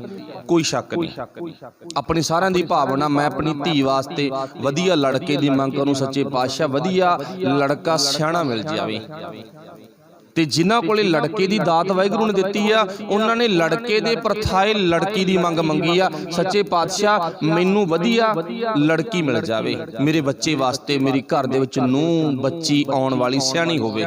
ਕੋਈ ਸ਼ੱਕ ਨਹੀਂ। ਚਲੋ ਇੱਕ ਲੜਕੀ ਨੇ ਮੰਗ ਲਈ, ਸੱਚੇ ਪਾਤਸ਼ਾਹ ਮੈਨੂੰ ਵਰ ਵਧੀਆ ਚਾਹੀਦਾ। ਇੱਕ ਲੜਕੇ ਨੇ ਪਤਨੀ ਦੀ ਮੰਗ ਲਈ, ਮੈਨੂੰ ਵਧੀਆ ਲੜਕੀ ਪਤਨੀ ਦੇ ਰੂਪ ਵਿੱਚ ਚਾਹੀਦੀ ਹੈ, ਸਿਆਣੀ। ਇੱਥੇ ਭਗਤ ਜੀ ਨੇ ਇੱਕ ਤਾਂ ਸਰੀਰਕ ਤਲ ਤੇ ਗੱਲ ਕੀਤੀ ਆ, ਤੇ ਦੂਜੀ ਗੱਲ ਕਿਹੜੀ ਆ, ਮਤ ਰੂਪੀ ਮਾਂ ਨੂੰ ਵੀ ਕਿਹਾ, ਮਤ ਨੂੰ ਧੀ ਵੀ ਕਿਹਾ, ਮਤ ਨੂੰ ਭੈਣ ਵੀ ਕਿਹਾ, ਤੇ ਮਤ ਨੂੰ ਪਤਨੀ ਵੀ ਕਿਹਾ ਹੋਇਆ। ਮਤ ਆ ਨਾ ਜਿਹੜੀ ਸਾਡੀ, ਉਹ ਔਰਤ ਦਾ ਰੂਪ ਆ, ਇਸਤਰੀ ਲਿੰਗ ਆ। ਤੇ ਜਿਹੜੀ ਮਤ ਆ ਗਈ, ਮਤ ਨੂੰ ਪਤਨੀ, ਧੀ, ਬੱਚੀ ਦੇ ਰੂਪ ਵਿੱਚ ਗੁਰੂ ਪਾਤਸ਼ਾਹ ਨੇ ਬਹੁਤ ਤਾਵੀਂ ਪ੍ਰਮਾਣ ਦਿੱਤੇ ਨੇਗੇ। ਹੁਣ ਇੱਥੇ ਭਗਤ ਧੰਨਾ ਜੀ ਨੇ ਦੋ ਗੱਲਾਂ ਕੀਤੀਆਂ ਨੇ, ਇੱਕ ਤਾਂ ਮੇਰੀ ਮਤ ਰੂਪੀ ਪਤਨੀ ਚੰਗੀ ਬਣ ਜਾਏ, ਤੇ ਦੂਜੀ ਸੱਚੇ ਪਾਤਸ਼ਾਹ ਅਕਾਲ ਪੁਰਖ ਵਾਹਿਗੁਰੂ ਜੀ ਮੈਨੂੰ ਪਤਨੀ ਇੰਨੀ ਸਿਆਣੀ ਮਿਲ ਜਾਵੇ ਜਿਹੜੀ ਪੂਰੇ ਘਰ ਨੂੰ ਚਲਾਵੇ। ਘਰ ਕੀ ਗੀਹਨ ਚੰਗੀ, ਅਤੀ ਚੰਗੀ ਹੋਵੇ, ਨਲਾਇਕ ਨਹੀਂ ਚਾਹੀਦੀ। ਵਾਹਿਗੁਰੂ ਭਲਾ ਕਰੇ। ਇੱਥੇ ਮੰਗ ਚੰਗੇ ਗੁਣਾਂ ਦੀ ਕੀਤੀ ਆ ਭਗਤ ਧੰਨਾ ਜੀ ਨੇ। ਪਰ ਅੱਜ ਸੋਚ ਕੇ ਦੇਖੋ, ਅੱਜ ਸਾਡਾ ਸਮਾਜ ਧੰਨੇ ਦੇ ਉਪਾਸ਼ਕ, ਆਪਾਂ ਸਾਰੇ ਧੰਨੇ ਨੂੰ ਗੁਰੂ ਮੰਨਦੇ ਹਾਂ। ਸਾਰਿਆਂ ਨੇ ਮੱਥਾ ਟੇਕਿਆ, ਭਗਤ ਧੰਨਾ ਜੀ ਨੂੰ ਵੀ ਨਾਲ ਮੱਥਾ ਟੇਕਿਆਗਾ, ਆਪਾਂ ਟੇਕਿਆ ਨਾ। ਹੁਣ ਭਗਤ ਧੰਨਾ ਜੀ ਨੂੰ ਮੱਥਾ ਟੇਕਣ ਵਾਲੇ ਕੀ ਅੱਜ ਗੁਣਾਂ ਵਾਲੇ ਲੜਕੀ ਦੀ ਮੰਗ ਕਰਦੇ ਆ ਕਿ ਗੁਣਾਂ ਵਾਲੀ ਲੜਕੀ ਦੀ ਮੰਗ ਕਰਦੇ ਨੇ? ਉਹ ਸੋਚ ਕੇ ਵੇਖਣਾ ਪਊ। ਅੱਜ ਚੰਮ ਦਾ ਮੁੱਲ ਪੈਣ ਲੱਗ ਗਿਆ। ਦੁਨੀਆ ਵਿੱਚ ਦੋ ਹੀ ਚੀਜ਼ਾਂ ਦਾ ਮੁੱਲ ਪੈਂਦਾ, ਚੰਮ ਦਾ ਤੇ ਦਮ ਦਾ। ਦਮ ਮਤਲਬ ਦਮੜੀ, ਚੰਮ ਮਤਲਬ ਚਮੜੀ। ਚੰਮ ਕਿਹੋ ਜਿਹਾ? ਗੋਰਾ, ਠੀਕ ਆ। ਤੇ ਦਮੜੀ ਕਿੰਨੀ ਕਾ, ਕੈ ਕਿੱਲਿਆਂ ਦਾ ਮਾਲਕ ਆ, ਪ੍ਰਾਪਰਟੀ ਕਿੰਨੀ ਕਾ, ਬੈਂਕ 'ਚ ਕਿੰਨਾ ਕਾ ਬੈਲੈਂਸ ਆ, ਭਾਵ ਕਿੱਡਾ ਕੁ ਵੱਡਾ ਘਰ ਆਗਾ, ਉਹ ਸਾਰਾ ਕੁਝ ਦੇਖਿਆ ਗਿਆ। ਵਾਹਿਗੁਰੂ ਭਲਾ ਕਰੇ। ਗੁਰੂ ਨਾਨਕ ਸਾਹਿਬ ਤੋਂ ਆਪਾਂ ਜੇ ਵੀ ਗੁਰੂ ਦੀ ਗੱਲ ਕਰਾਂਗੇ, ਸਭ ਨੇ ਗੁਣਾਂ ਦੀ ਗੱਲ ਕੀਤੀ ਹੈ। ਤੇ ਅੱਜ ਸਾਨੂੰ ਵੀ ਮੇਰੇ ਗੁਰੂ ਤੋਂ ਮੱਤ ਲੈ ਲੈਣੀ ਚਾਹੀਦੀ ਆ। ਅਸੀਂ ਵੀ ਆਪਣੇ ਬੱਚੇ ਵਾਸਤੇ ਜਾਂ ਆਪਣੀ ਬੱਚੀ ਵਾਸਤੇ ਜਾਂ ਆਪਣੇ ਵਾਸਤੇ ਜੇ ਇੱਦਾਂ ਪਤਨੀ ਦੀ ਜਾਂ ਆਪਣੇ ਲੜਕੇ ਵਾਸਤੇ, ਨੂੰਹ ਦੀ ਜਾਂ ਲੜਕੀ ਵਾਸਤੇ ਅੱਗੇ ਵਰ ਦੀ ਗੱਲ ਕਰਾਂਗੇ ਨਾ, ਉਹ ਗੁਣਾਂ ਦੀ ਗੱਲ ਹੀ ਕਰੀਏ ਤਾਂ ਜੋ ਸਾਡਾ ਜੀਵਨ ਸੁਖਾਲਾ ਬਣ ਜਾਵੇ। ਹੁਣ ਜਿੰਨੀਆਂ ਪਿੱਛੇ ਦਾਤਾਂ ਮੰਗੀਆਂ, ਉਹ ਸਾਰੀਆਂ ਆਪਾਂ ਇੱਕ ਲਾਈਨ 'ਚ ਲਿਆਓ। ਉਹਨਾਂ ਦਾਤਾਂ ਨੂੰ ਸੰਭਾਲਣ ਵਾਲੀ ਪਤਨੀ ਹੀ ਚਾਹੀਦੀ ਆ। ਭਾਵ ਪਤੀ ਤਾਂ ਬਾਹਰੋਂ ਕਮਾ ਕੇ ਲਿਆਉਂਦਾ, ਤੇ ਘਰੇ ਸੰਭਾਲਣ ਵਾਲੀ ਪਤਨੀ ਸੁਚੱਜੀ ਆ ਤਾਂ ਘਰ ਚੱਲੇਗਾ। ਜੇ ਕੁਚੱਜੀ ਆ ਨਾ, ਬਾਹਰੋਂ ਭਾਵੇਂ ਬੰਦਾ ਦਿਨ ਰਾਤ ਮਿਹਨਤ ਕਰੇ ਪਰ ਘਰ ਪਾਸ ਨਹੀਂ ਹੁੰਦਾਗਾ। ਲਾਸਟ ਵਿੱਚ ਧੰਨਾ ਜੀ ਨੇ ਮੰਗ ਮੰਗੀ ਆ, ਘਰ ਕੀ ਗੀਹਨ ਚੰਗੀ, ਜਨ ਧੰਨਾ ਲੇਵੈ ਮੰਗੀ। ਇੱਥੋਂ ਤੱਕ ਅੱਜ ਦੀ ਵਿਚਾਰ ਸਮਾਪਤ ਹੈ। ਬੋਲਦਿਆਂ ਤੋਂ ਅੱਖਰ ਵੱਧ ਘੱਟ ਰਹਿ ਜਾਂਦਾ। ਗੁਰੂ ਤੇ ਗੁਰੂ ਕੀ ਸੰਗਤ ਬਖਸ਼ਣ ਯੋਗ ਹੈ। ਸਭ ਦਾ ਧੰਨਵਾਦ ਜੀ। ਵਾਹਿਗੁਰੂ ਜੀ ਕਾ ਖਾਲਸਾ, ਵਾਹਿਗੁਰੂ ਜੀ ਕੀ ਫਤਿਹ।